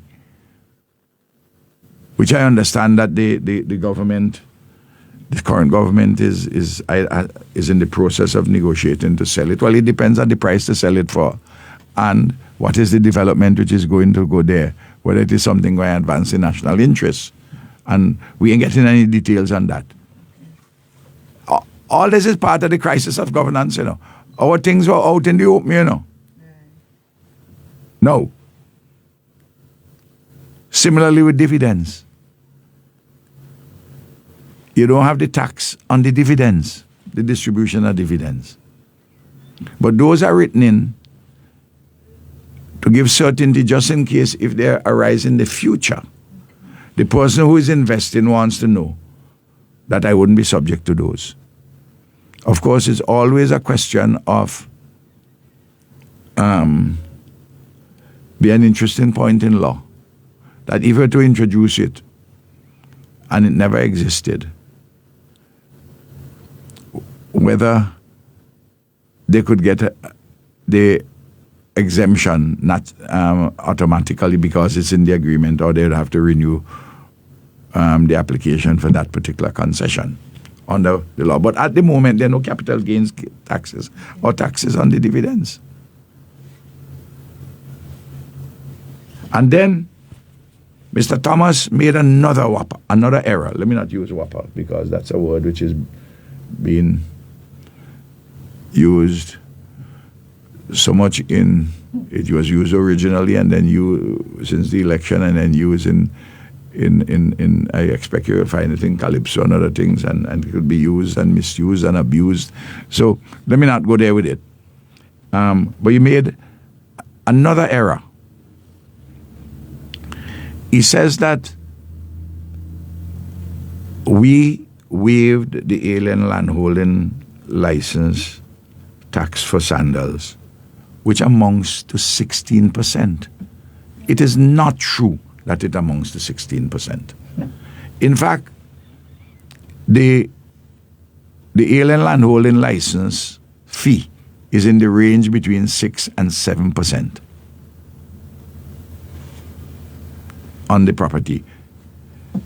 What he's doing, he's conflating stamp duties with alien landholding license. If you have stamp duties, 5% paid by the purchaser, 5% paid by the vendor, plus the alien landholding license fees, everything will come to 16%.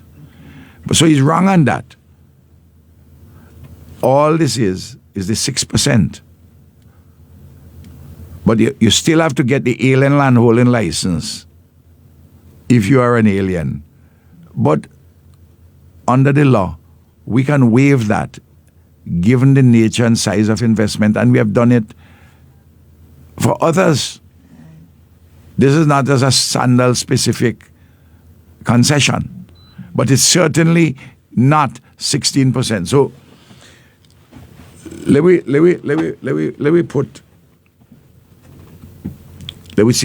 we'll notice the big errors. The error about the price of the land is 134 times wrong. Wrong about we give sandals a special rate of 11% for VAT on the hotel rooms, services, and the like. No, that is not so. All hotels have the same thing. That we give concessions specific to food, for sandals, for food and beverage, that is not so. Because if you have 50 rooms or more, you can get that concession if it's at one location. Similarly, but I remind everybody that you have to pay on the VAT. You have to pay the VAT on the consumption by the guests. So that's monies which you get. If you don't bring the visitors, we're going to get the 11% for the food and beverage. He's wrong on the size of the alien landholding license concession. He's also wrong that this thing is special for sandals to get concession on corporate taxes. Other hotels get it in an investment, other manufacturers. Do you know that under the law, that if you have an apartment which is approved for tourism purposes, where you have 5 rooms, but you have a common eating area, you get duty-free concessions on your building materials, and you can get concessions too on the corporate profits for a period of time. Obviously, if it's a 5-room hotel with a common area you build, it might be a $2 million investment. So you wouldn't get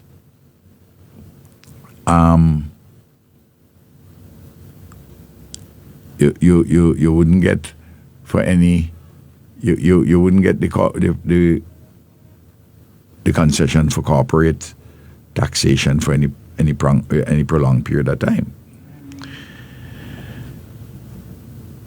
However, if you build an apartment and you rent it as an ordinary landlord in St. Vincent and the Grenadines, you don't get the concessions for that.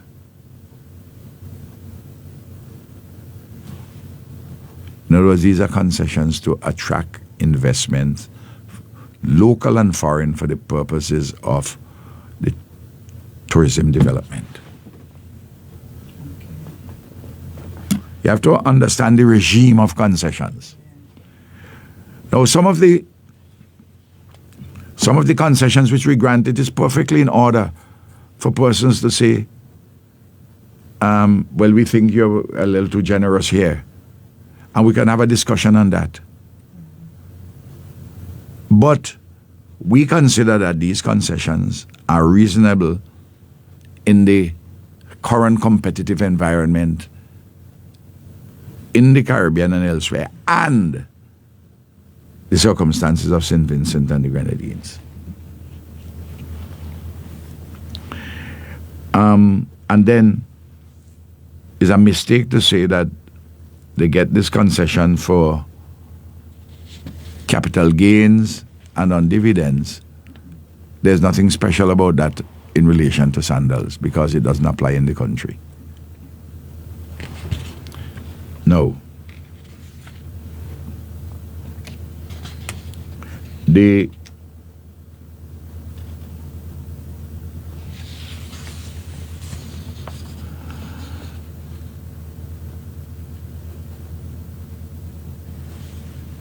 What are the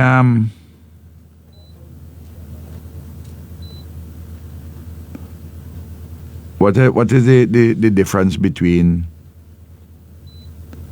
Sandals in Bucament and Beaches, the agreements which we had?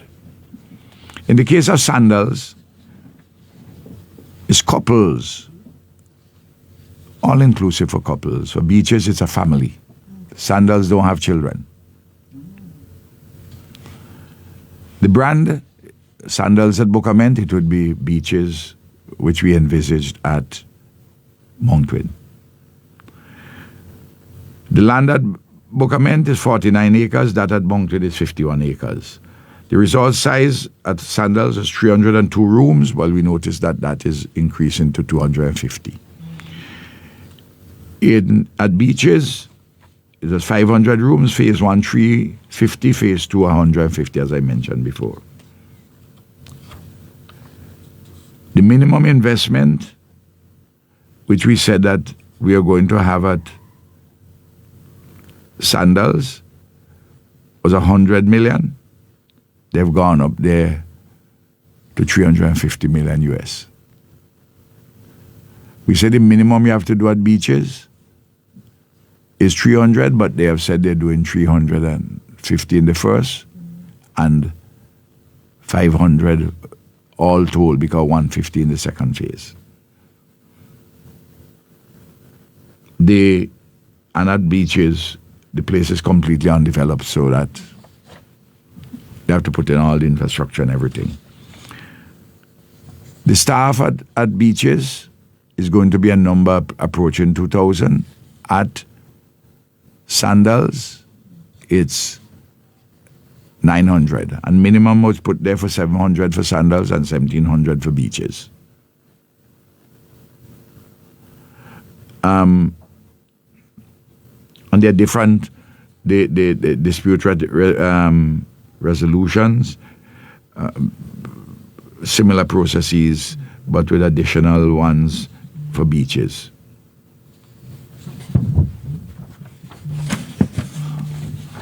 And there are some differences in the two agreements, but basically the agreements are similar to for beaches, the sandals and beaches.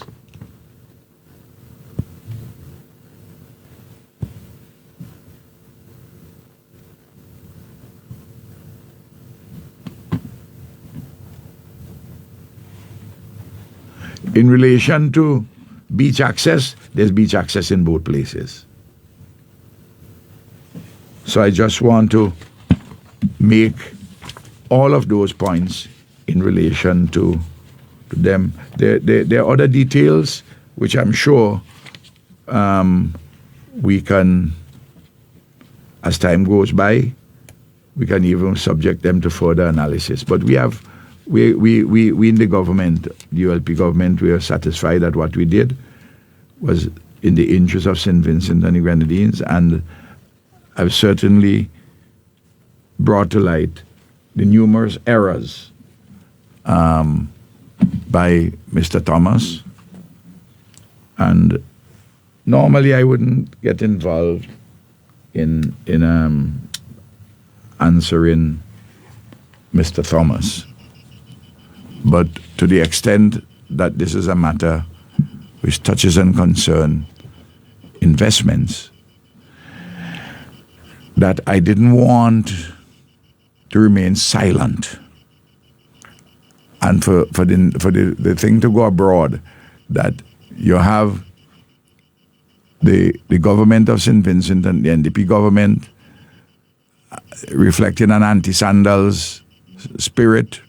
Because, by the way, remember, Leacock and Bramble, I heard them with my own two ears, saying on the platform that they don't want sandals down there. Leacock says that you should put a cap on investment at Bucament because it will benefit the ULP when we were in government. They do all kind of things to try to see if they could undermine the Bucament investment. It never happened. Now they're in office. You went on your back from $500 million US investment, 37% of your GDP. That's the value. And the concessions which are reasonable in all the circumstances. But they don't.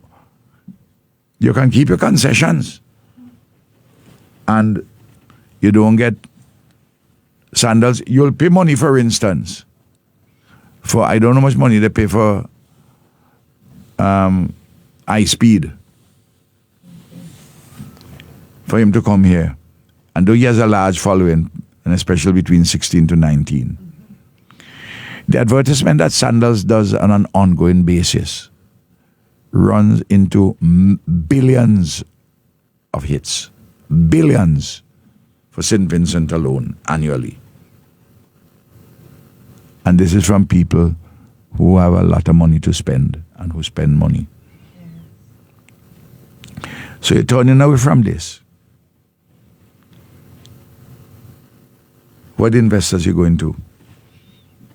They are encouraging, as we did, investment by people from the diaspora. And there are several Vincentians who are in the diaspora who invested significant monies during our time in government. And I could call several names. But I will show you how they can be gimmicky, the NDP. They say that turn the remittances into investments. The bulk of the remittances which come to St. Vincent and Grenadines is from ordinary people who work in the diaspora, in America, in Canada, in Britain, in Europe, in Tortola, and so on. Turks and Caicos, etc. Anguilla. Who send home money for consumption, to help their mother, to help their father, to help their wife, to help their husband, to help their children. That's not money for investment, that's for consumption. There are persons who make money who are investors, who are people in Vincentians in the diaspora. We have to identify them by name and go to them. Not generally say, oh, the $150 a month you send every month for your mommy to help she buy food in the house. The $200 you send for your grandfather. You see that $200 Bramble is saying, oh, don't send that money. Invest it. Well, the $200, multiply it by 12. That's $2,400. Please, would you tell me what investment that is going to be? But people need to consume. So, by all means, let's have an investment by the people from the diaspora, but shape the thing properly now. Don't be gimmicky and talk things when you end up as a kind of 14-cent stock. Eh? I think I could take a few calls if persons want to call in, or I don't know if you have any questions on the.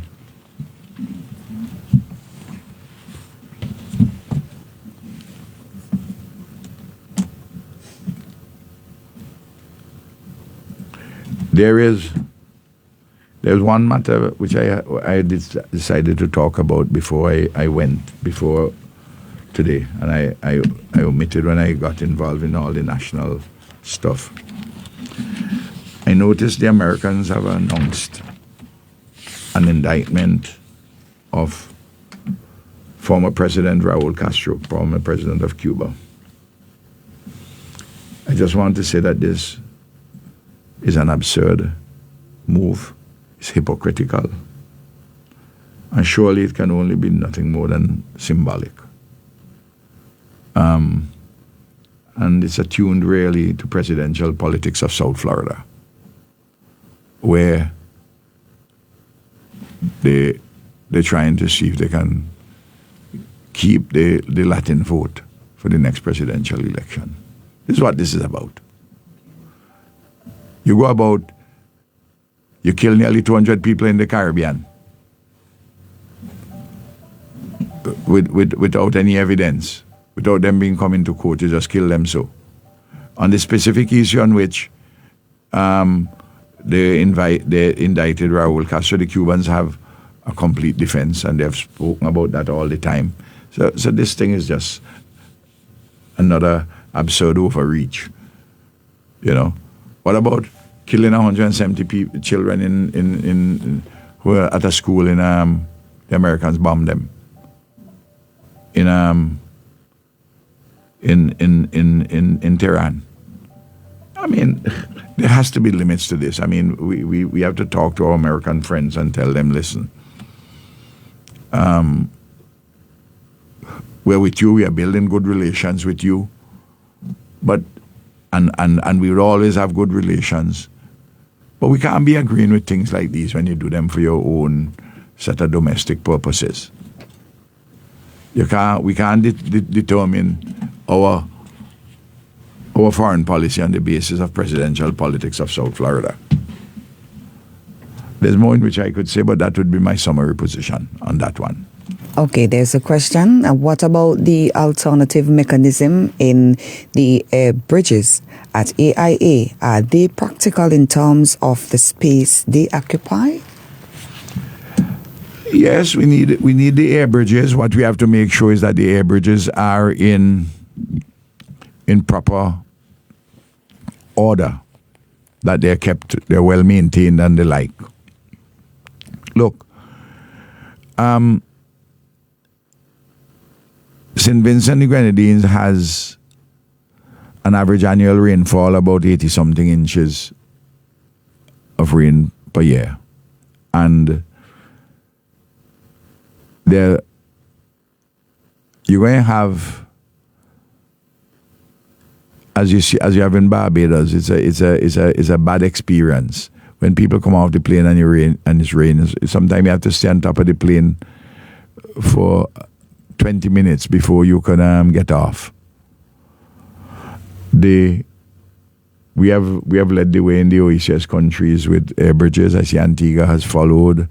Other places will follow, and they're good. The question of space, that is something which the engineers can organize in the usual way for the expansion, and there was a plan we had for the expansion, which plan is being built upon, I believe, at least theoretically, by the current government.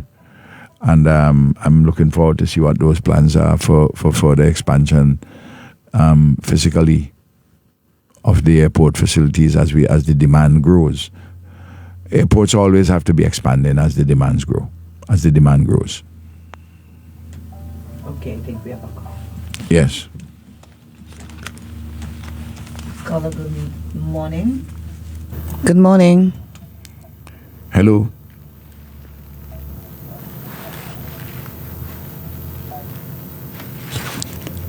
Hello.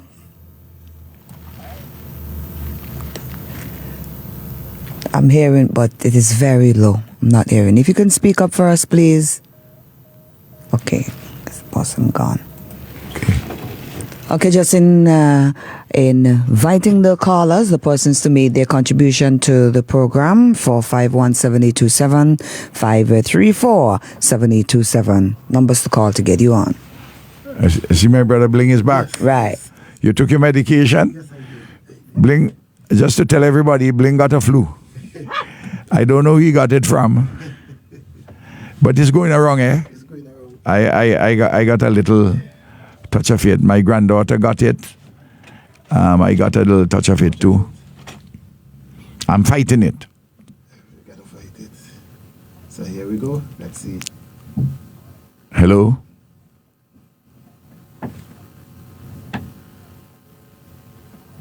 Let's make sure that. Let's see. But you know, Bling, you have an opportunity for an investment of $500 million US, 1.35 billion EC dollars. Mr. Lewis, who would have mentioned, Hello, yes, who is this? We have a caller. we celebrate him. We do not have the level of investment and savings in our country to do a homegrown investment. And we are competing with other Caribbean islands for these same investments. So why are they complaining about, oh, you give away this concession, we give away that concession? If we don't give incentives, where would we get the incentive? Where would we get the investments from? And where would we get the How do we jobs? provide additional employment? Yes. I don't think that they're ready yet. And for the entertainers, and for the taxi men, and for the farmers and the fisher folk. Yeah. You know, you know the amount of money we collect because of sandals at the airport with the departure tax to keep the airport viable. I dealt with some of those numbers on Monday. You see, there's this mistaken notion about concession, my brother. You have it. Like, for instance, we give concessions for trucks and heavy-duty equipment in construction. If you don't give them, you wouldn't have the trucks to come and the heavy-duty equipment to do the extent of the construction. So you're going to have a lot of bottlenecks. Yeah. But, as you say, they're tying a noose around their own neck, and they're going to fail. They're going to fail. It's just sad that our country will be collateral damage. Could you imagine? We were first in line after the opening now Turks and Caicos. And we don't know at the earliest 2030. You know the number of years we losing? If indeed Sandals still bring beaches, because they got other places to go other than the countries which are named, because I happen to know that St. Kitts is wooing them. I happen to know that what's his name? Grenada is wooing them. And you know what is terrible about Mr. Thomas's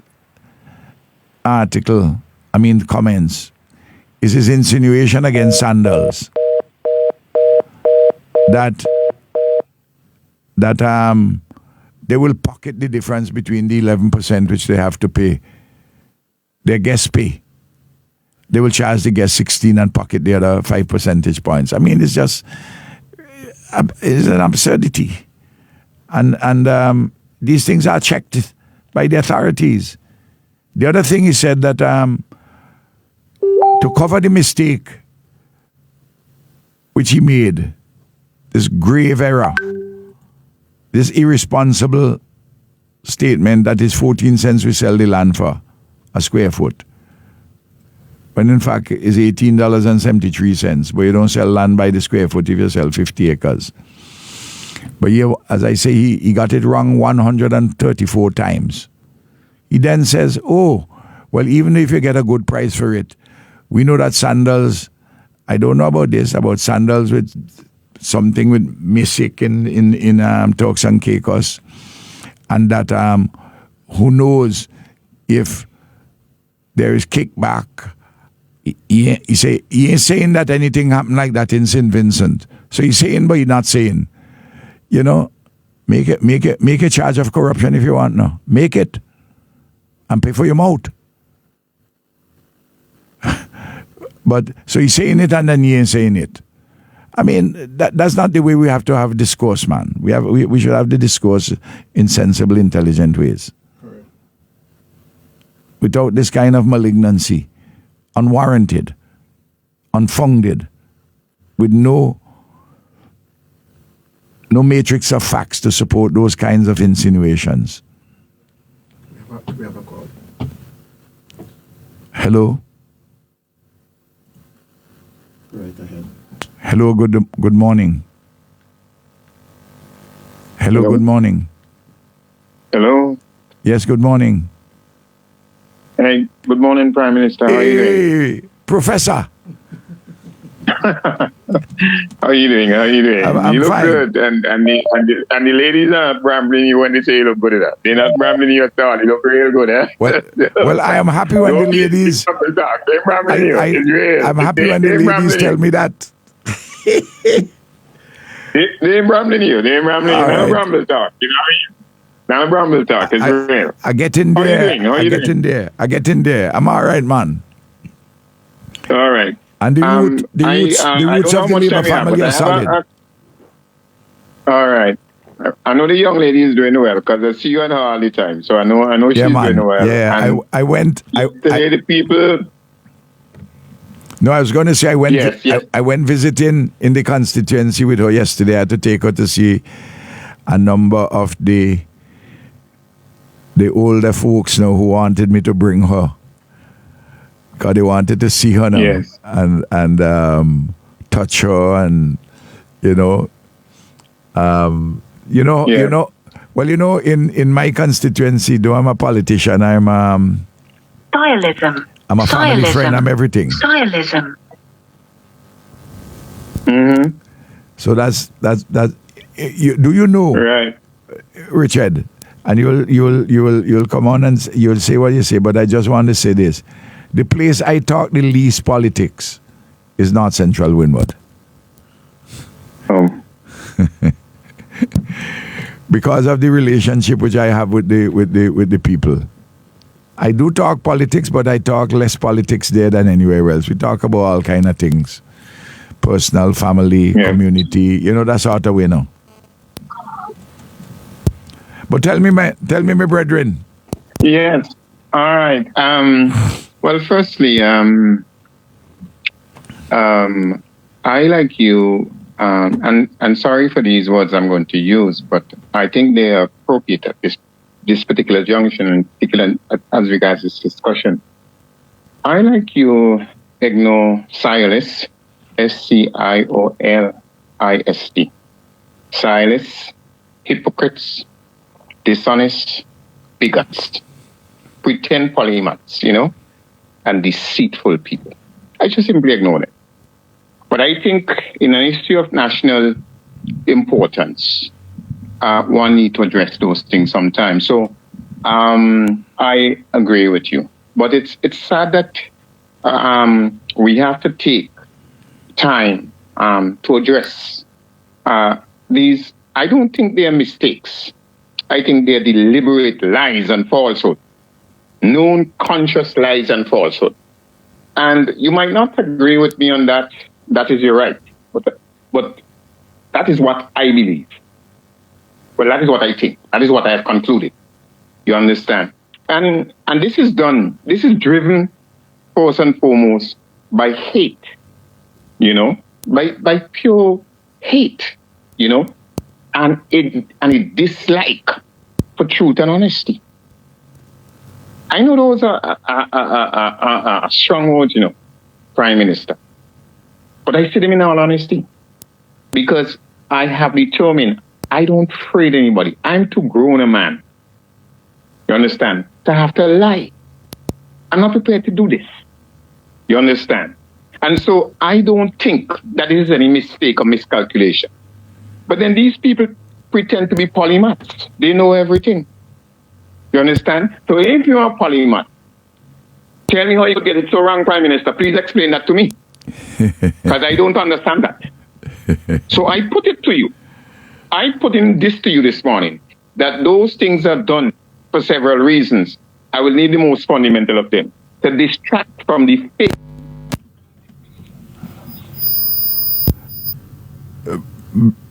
Bling, the song has gone out of my earphone. People, as to what is important and what we need to address. That is my fundamental argument as regards that. You understand? So, I find it incomprehensible that you could make a mistake, which is 134 times. A factor of 134 times. I'm trying to wrap my head around it. I rest my case, Prime Minister. I rest my case. This is just straightforward deceit and dishonesty.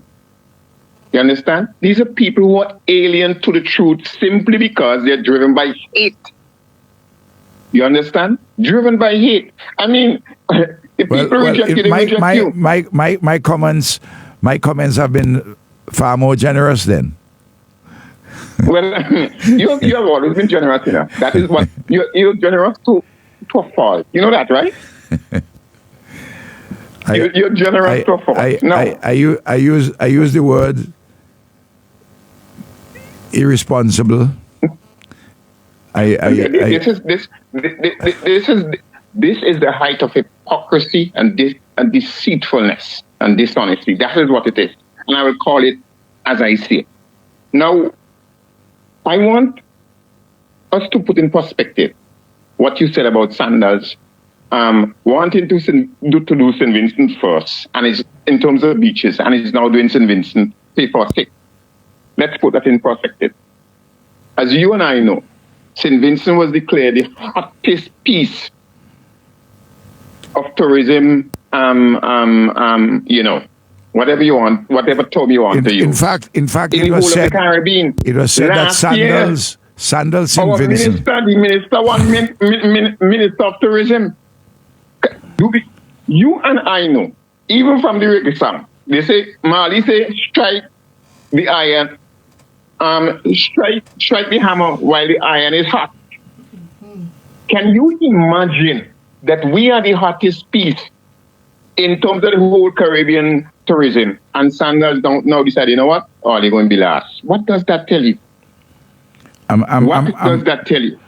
Let's see what the rating of St. Vincent and the Grenadines is going to be a year from now. Mark my words. I am appalled. You do not refuse to strike the hammer when the iron is hottest. You don't do that. I'm appalled that the government is losing this investment. I didn't get you. Come again? I say I'm appalled that the government is acting in a manner by itself and through its surrogates to whip up an anti-Sandal sentiment to lose this investment and to delay it so significantly. The country shot itself not in its foot, you know, when it removed the ULP, you know. The country shot itself in the head. They are the government, you know. The country shot itself in the head when it removed your government from power. Remember I said that. and it is unfolding every second. So let us put that into proper perspective. That what we're seeing here now is that in terms of economic development and progress, what you are effectively trying to do is to ensure that tourism grow, you understand, to such a level that even if something happening in agriculture or something happening in trade and so on, tourism is there. In other words, putting the economy, you understand, on several columns, and one of them being tourism, being central. But you know what I don't what I don't understand, happens, Richard. When this happens, Richard, how you can be opposed to tourism on the basis that all it brings are maids, gardeners, cooks, and waiters. I mean, which is such a caricature of what tourism is about. But at the same time, you're welcoming selling of your passports and citizenship. And this is why I'm saying that the issue here is not that somebody made a mistake or anything. It's that they're trying to change the discussion. They're trying to hijack the discussion. But you can't. Understand? And they want to let the people get involved in issues which are non-issues. You understand? Which are irrelevancies. But we must not allow that. There's so many things that he got wrong, as I pointed out. He got the size of the alien landholding license wrong, which is, he inflate that from 6 to 16. The VAT, which is for all tourism, he said, we give sandal a special rate of 11, when tourism is 11% for VAT. It's embedded in the law for years now. And it was just a discussion with the IMF. We're suggesting that Friday them raise it from 11 to 16. He got the matter in relation to concessions on food and beverage. That is a special Sanders concession. He got so many. There are others I mentioned, but those are some which I highlight. And I mean, it's just, and they have, he and the NDP, they have a misconception about concessions. Concessions may have a value would have a value to the person who gets the concession immediately. But the country gets, and the government, they get the benefit from the person using the concessions. If the concessions are not granted, you hold that. You get nothing from it. It then becomes abstract and theoretical. It only becomes real when it is utilized and you get the benefits therefrom as a government and a country. And of course the investor gets benefits. Otherwise the investor wouldn't come. I mean, the thing is so pellucid to me. Of course, you have to manage the concessions carefully and the extent of it. And we can have a conversation on some of those things. And it is important that we put them as far as practicable within a precise legislative framework, so that they're not just what you may say to be discretionary, but in the nature of investments and their complexities. It's within the framework. There have to be a judgment made by the cabinet, informed by the public servants. No, but you see, Prime Minister, let us be clear here. You understand that in a desperate attempt to take the public eyes off of what is happening in the country, and in particular, remember, you just had a National Council meeting that was well attended. You understand? And this is only 6 months after you have been defeated at the polls. What is happening? You understand? Let us ensure that the people's eyes are not on the ball. And why is it desperate? It is desperate because you have to drum up 1 million lies. You understand? 1 million lies to justify yourself and to justify your case. I mean, if I am a social commentator, Prime Minister, right? If I'm an intellect, right? If I'm a teacher, if I'm just a public speaker, and I want people to truly understand what I'm saying, and I want to help people and to educate people, why would I go and drum up all that kind of lie? What kind of credibility you have in front of the public when everything you say can be so easily dismissed with elementary facts? A 16-year-old boy doing O-levels and asked to write a paper on this would not write and say such foolishness, Prime Minister. You will go and research it, don't you think so? What I'm trying to get to Vincentians, is this. This is what I'm trying for us to understand. One must not just hear what people say. One must not just understand what people say. One must always wonder why they say it. For what reason? What is the objective of saying it? This is a fundamental issue in addressing this matter, Prime Minister. I would say, why are you saying it? Why did you say what you say? Why did you lie? Why did you deliberately deceive the public of St. Vincent and the Grenadines? Why? Vincentians must ask these questions. I would say this. If a person who is a public commentator gets a matter wrong by a factor of 134, that's the number. Get it wrong by 134. Instead of it being, you say it's 14 cents, it's $18.73 a square foot. Bear in mind the caveat that you don't sell land by the square foot. Bear in mind that this land is undeveloped land. Bear in mind too that this land is above the price which was recommended by the Chief Surveyor's Office of Valuers. And then when you're caught with that, you said, well, maybe they pay more for it because there's some kickback somewhere down the road or some hidden something. I can't understand it. Then they say, we're not saying that happened in St. Vincent, but we have known that these things have happened in other places. I mean, I have never seen things as absurd, non sequiturs, no connection with the real world with these things. And so a person who writes and speaks like that, his or her credibility must be completely shattered. This is my point. Amen, hallelujah. I was waiting for that word, credibility. What sort of credibility you have? Don't come and talk your nonsense to me. That is why I don't listen to these people. I don't read what they write in the Prime Minister. I don't.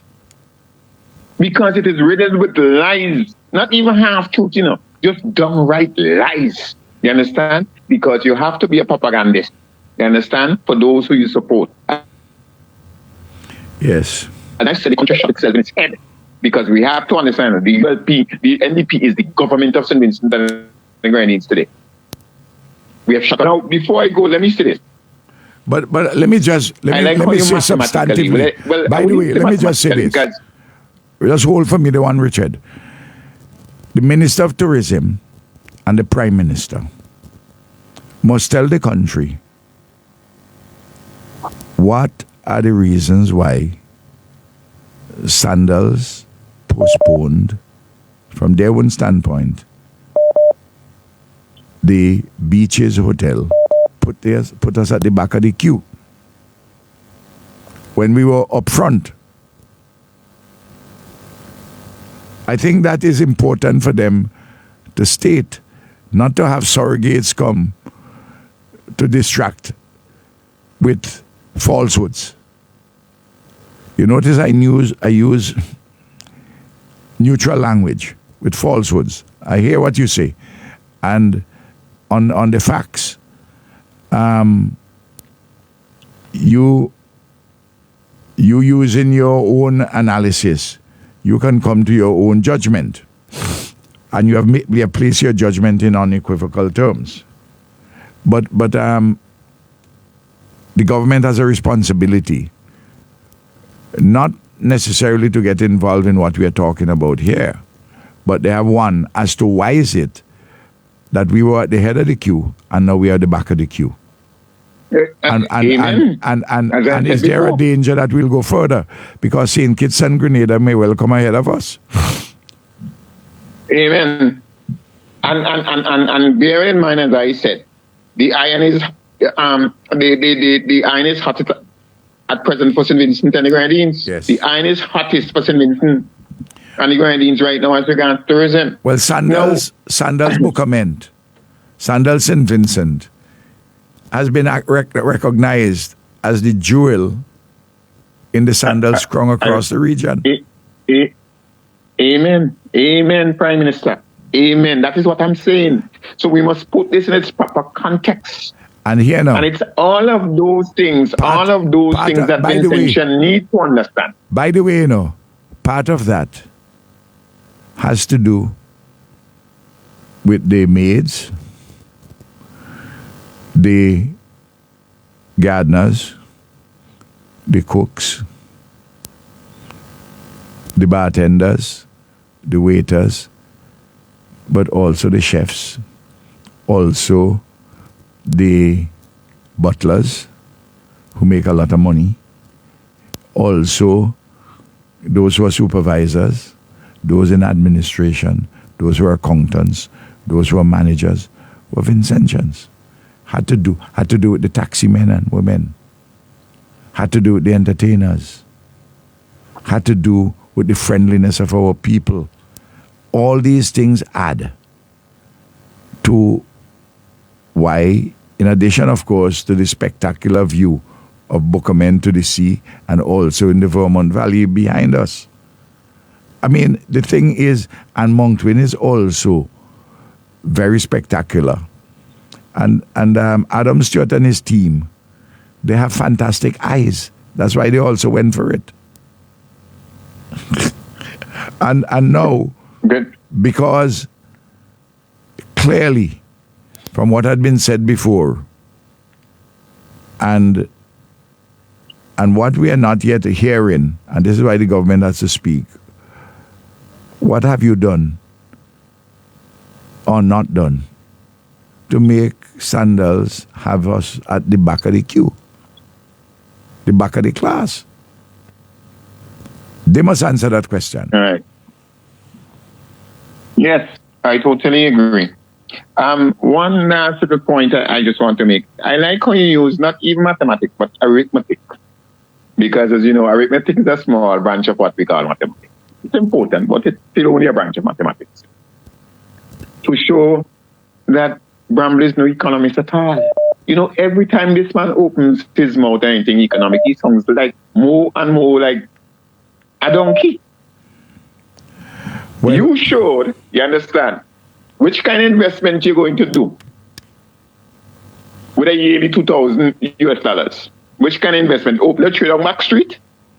You know, that's what you're going to do? One of the things is and this. A trade on Back Street is going to do what? Transform the economy of St. Vincent and the Grenadines? Let me just say in this. The same way you wanted to transform it by swimming with dolphin down at Sign Hill, and by opening a toll booth up at Sign Hill. But let me say this. Is that how you're going to transform the economy? What's happening? But here Prime Minister. Let me make this point. I don't really understand it, you know. But Fitz, I mean, Prof, for 20 years, Mr. Fitzgerald Bramble resided outside of St. Vincent and the Grenadines. He worked as a diplomat for St. Vincent and the Grenadines. He worked as a diplomat for the OAS. He worked as an educator and other employee, in the US and in Canada. And he is very committed and passionate to investment in St. Vincent and the Grenadines by the diaspora. His Prime Minister, Mr. Dr. Friday, similarly tells us what, while they were overseas working, I believe in each case for 20 years. It would be good for them to advise as to what investment they made in St. Vincent and the Grenadines while they were in the diaspora. Or if they encouraged anybody, facilitated somebody to do so. Apart from an important issue of building your own house, Richard. You know, when I hear men talk, you know, I go to some fundamental questions, and then you're telling ordinary people who send in money for consumption, don't send that money for consumption. Keep it, save it, and invest it. So, what your grandmother must do?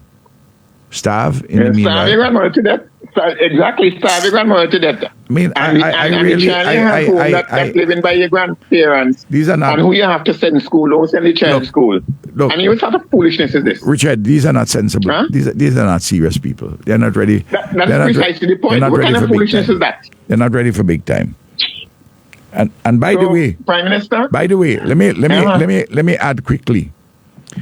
The bulk of the people, overwhelmingly, who attend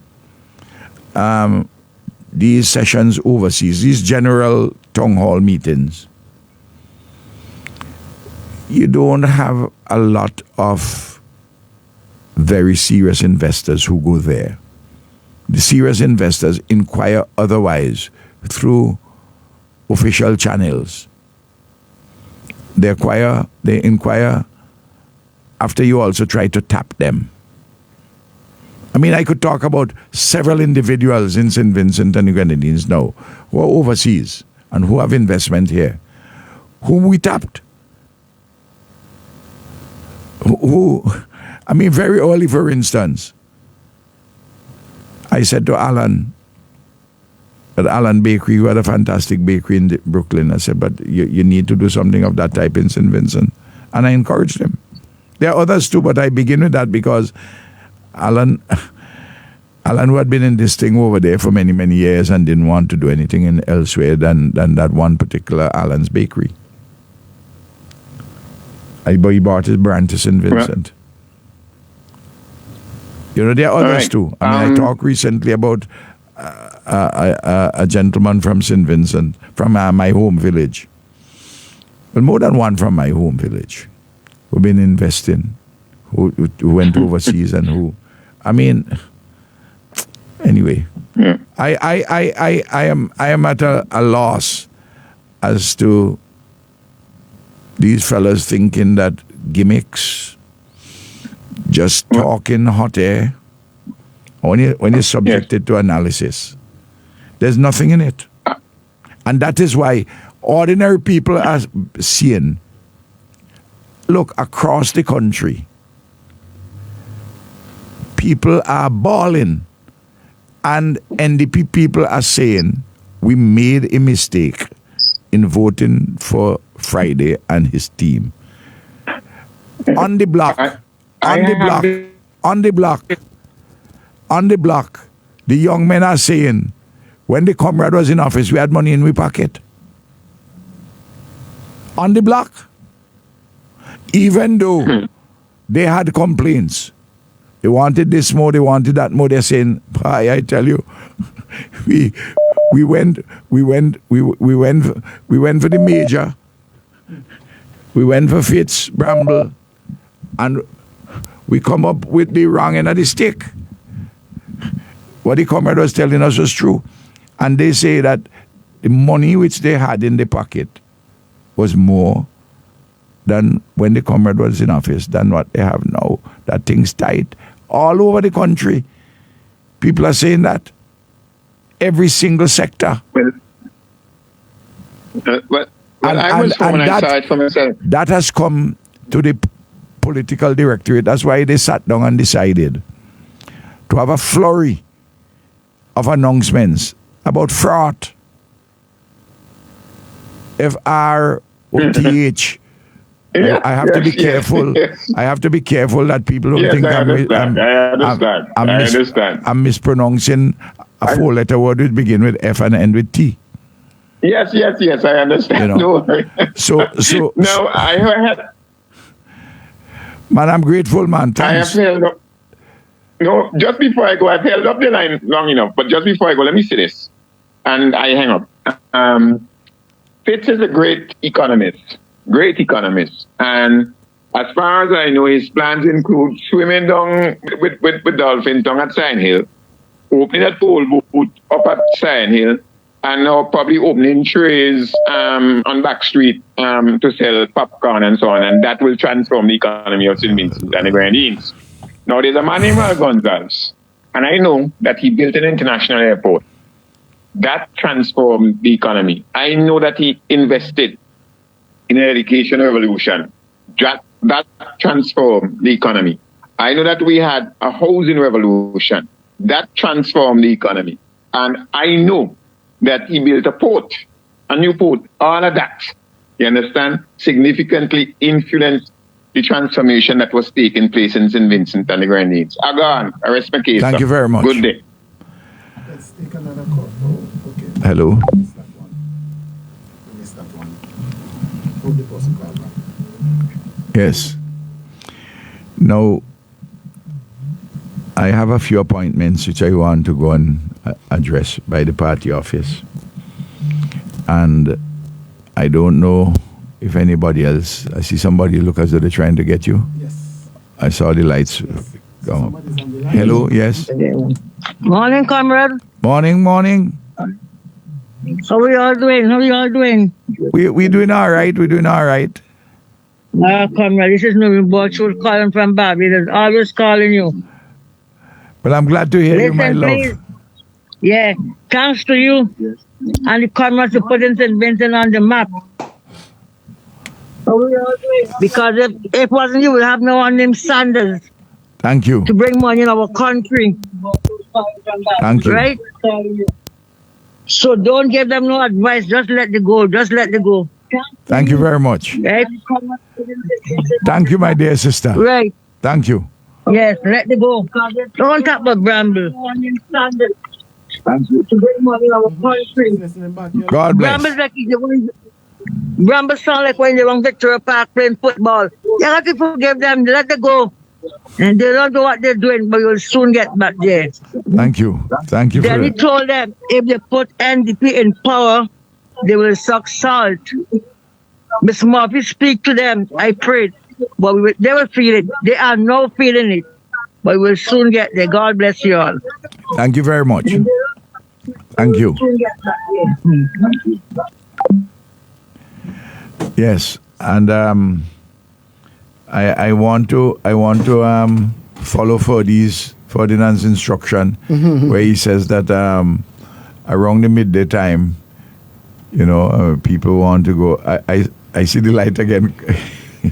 Well, there's someone who sent me an 8-point matter that you should deal with. 8 questions. Let me see if I can answer them. Let me go with them. Bling. Matter with the sale of Chatham Bay and the price. We're not hearing anything about it. I'm not hearing anything about that.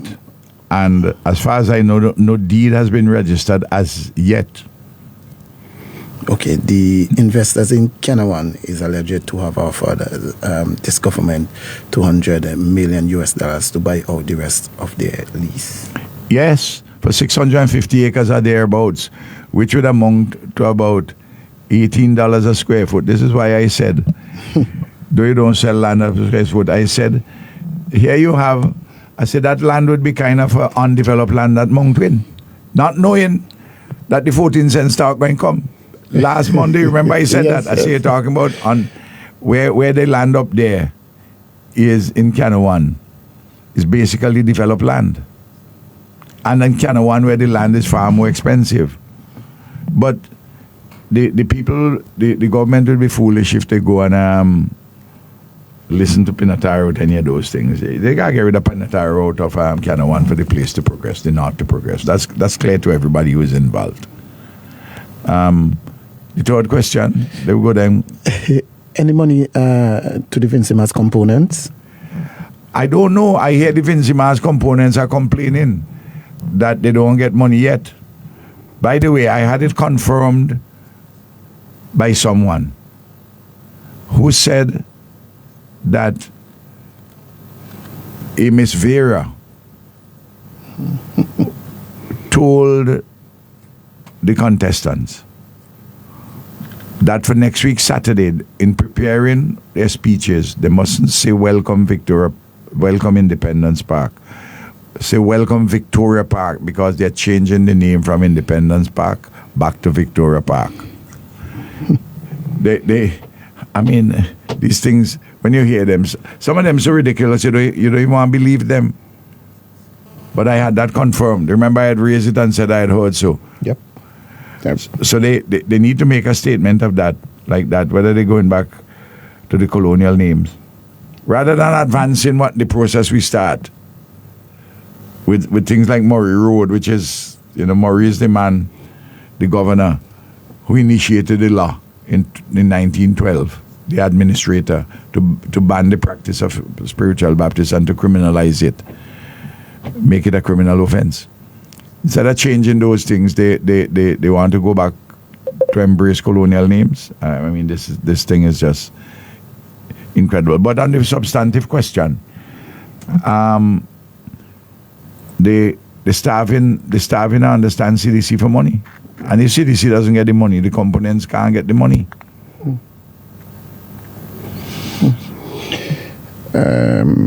You heard about the cancellation of Vincemas in New York?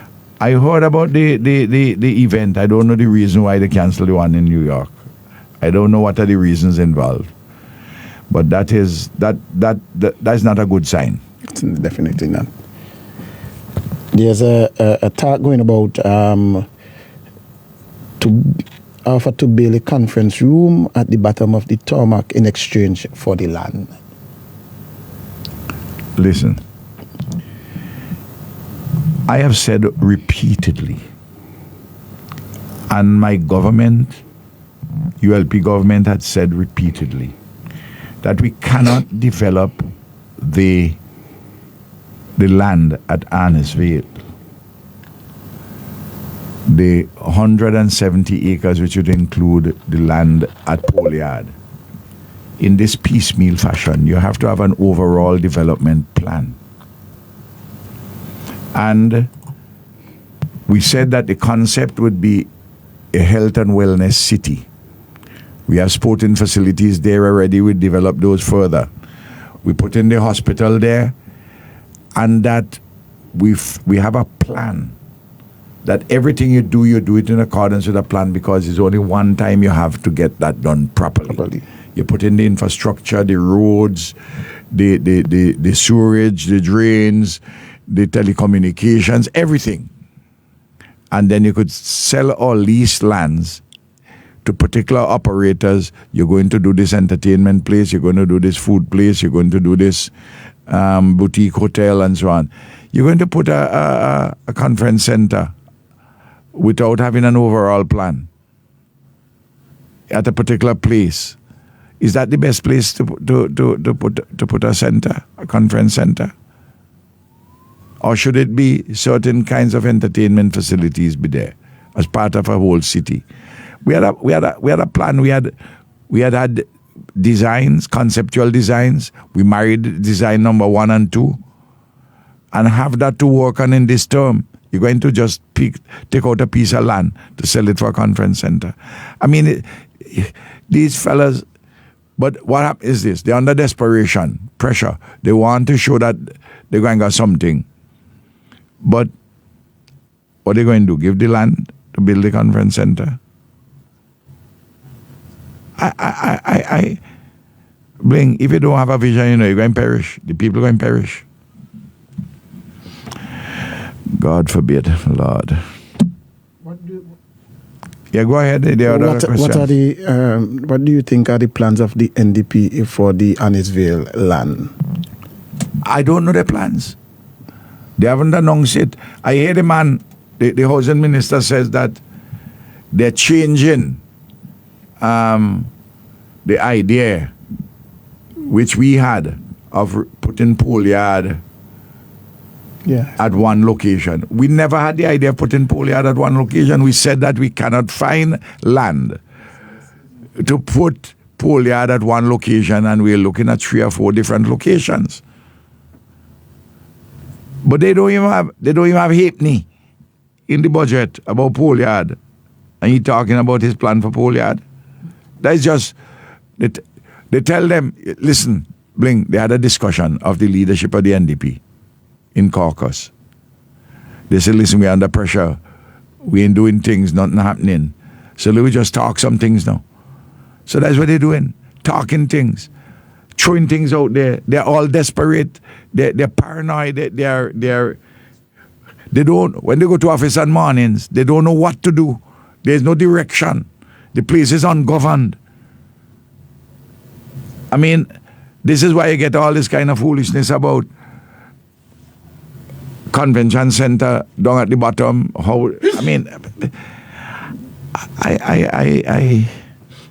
I despair for what is happening to our country. We were on a trajectory towards for first world nation. Laying the bases where we laid the bases and we're moving forward. No. We're having reversals. We're moving backwards. The final, those are the two more, yes. Modern Medical Hospital in Georgetown. Well, I discussed the issue that the NDP has always had, and the Minister of Health, Daniel Cummins, had always had an opposition to building it there. And from what I'm seeing, I am concerned there is danger that they will downgrade the number of the range of services. And because also they intend to get rid of Cubans, and the bulk of the doctors up there are Cubans, they will say, well, they ain't got nobody to staff it, they can't get other things, they don't got this, that specialist, and so forth. It will be a sad day, because our policy was to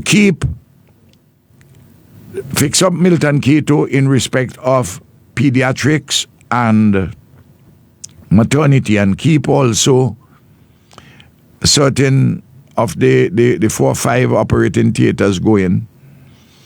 We will do an outpatients clinic, and we will expand the accident and emergency. And of course, you will have X-ray facilities and so on down there too, etc., etc. You will have the CT scan down there too. And that we will have what we have at modern Medical, and consolidate that even further. And have also, with a lot of tertiary health services, secondary health services too, out at Arnesville at the acute care hospital. And these are the you have a pillar in Arnesville, and you have these 2 anchors. Plus, of course, we have our regional hospitals, those rural hospitals, and those in the Grenadines, and our 39 clinics across the country, and the mental health center, the Louis Burnett home, and all those things to be advanced further as an overall plan in terms of physical facilities. Now, I really don't know what they have other than that. They're going to close on Milton Keto. They are going to denude modern medical of the extent of the services bit by bit, and turn the one in Arnesville as a general hospital, and reducing clearly the extent of the tertiary facilities. That's as I understand their plan, which is a wrong plan. And the final one, acute referral hospital in Arnesville. Well, it's going slow. Very. You know, they haven't come out and told us all the reasons, but I happen to know they had been slow in making the payments on the interim certificates issued by the consultants. And if you don't do that, you ain't going to get the people going to need money to do their work, and the money is there. But they wanted to add two other. They wanted to add maternity and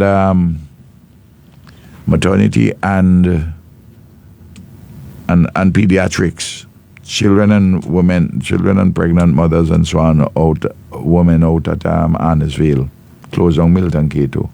And that will cost, those two things will cost at least $40 million and delay the full operation of that place, that facility out at Arnesville.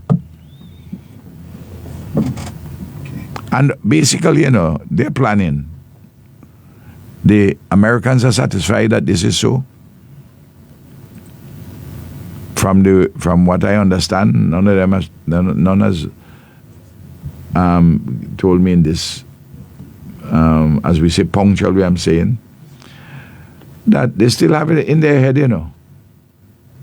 changing from Taiwan to China, mainland China, and to do so after the hospital is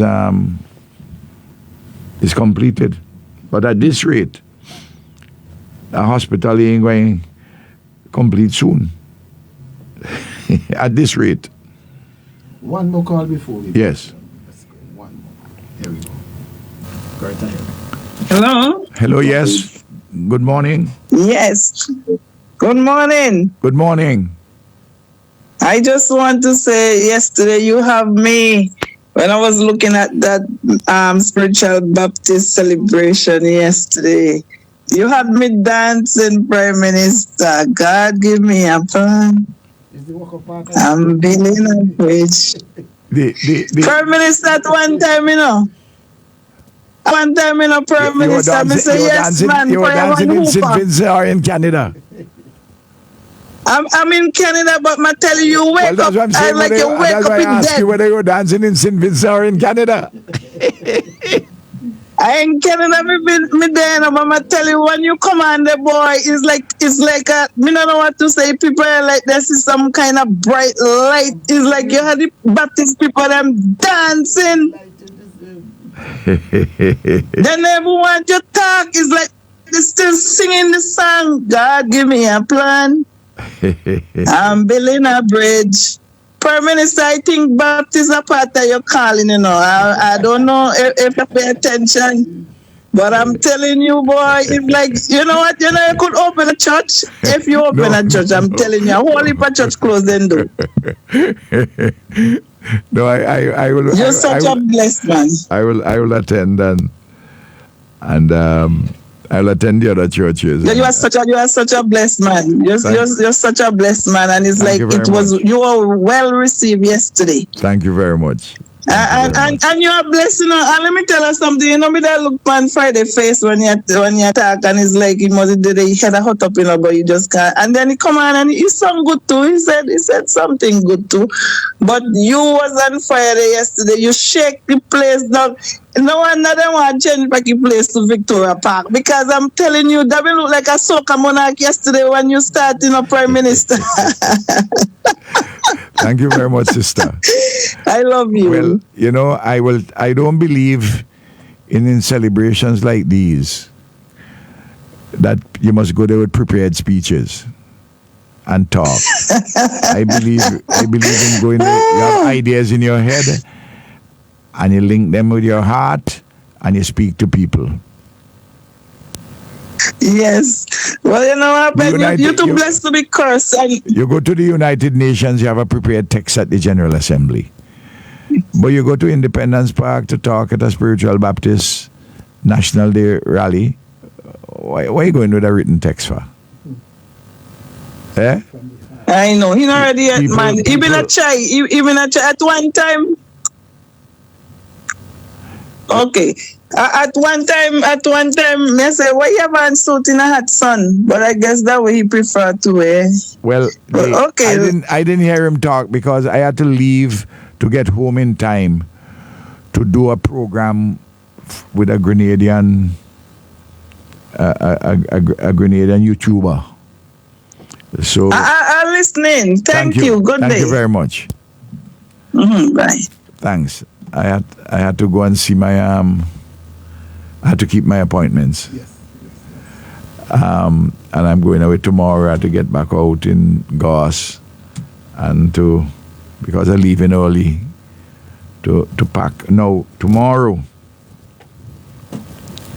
I just want to remind everybody from 9 o'clock until after lunch. I had given the wrong time and said 7 to 10, but it's actually from 9 on to a brunch for the spiritual Baptists, the generation next, the young people them.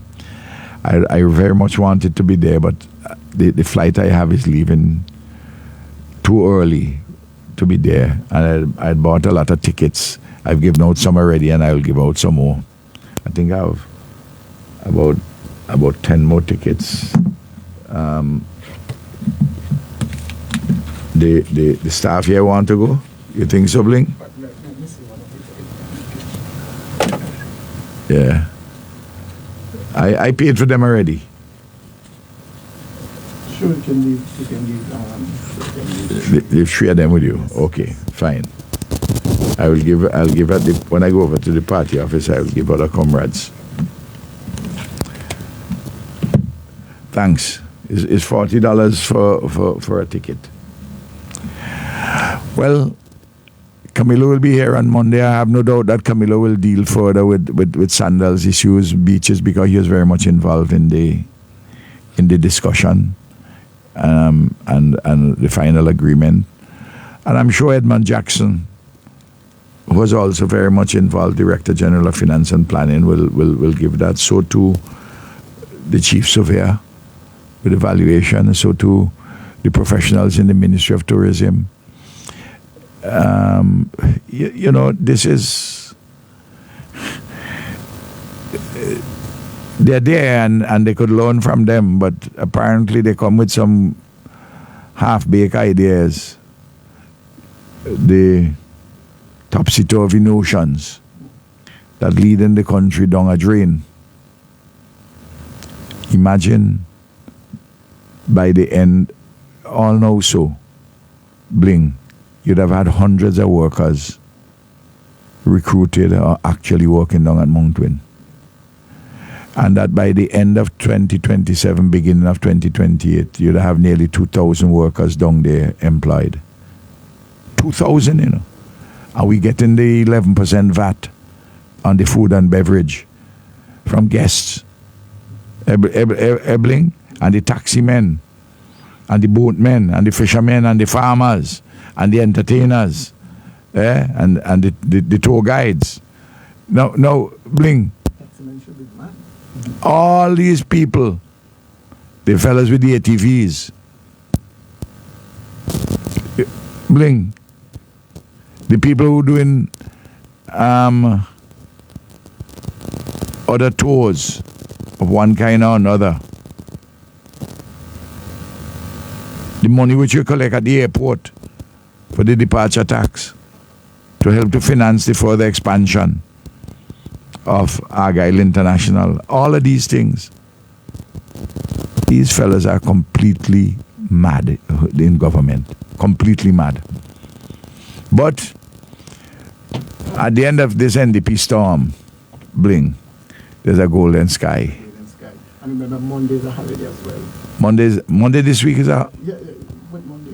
Oh, with Monday. Oh, yes, Monday is a holiday. Yes. So there is no program on Monday. Oh, all right. Well, Camilo may come on Wednesday.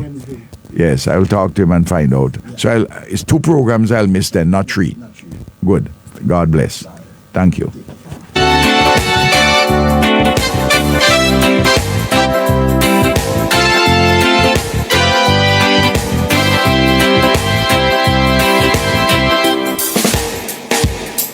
Will you walk through a storm? Hold your head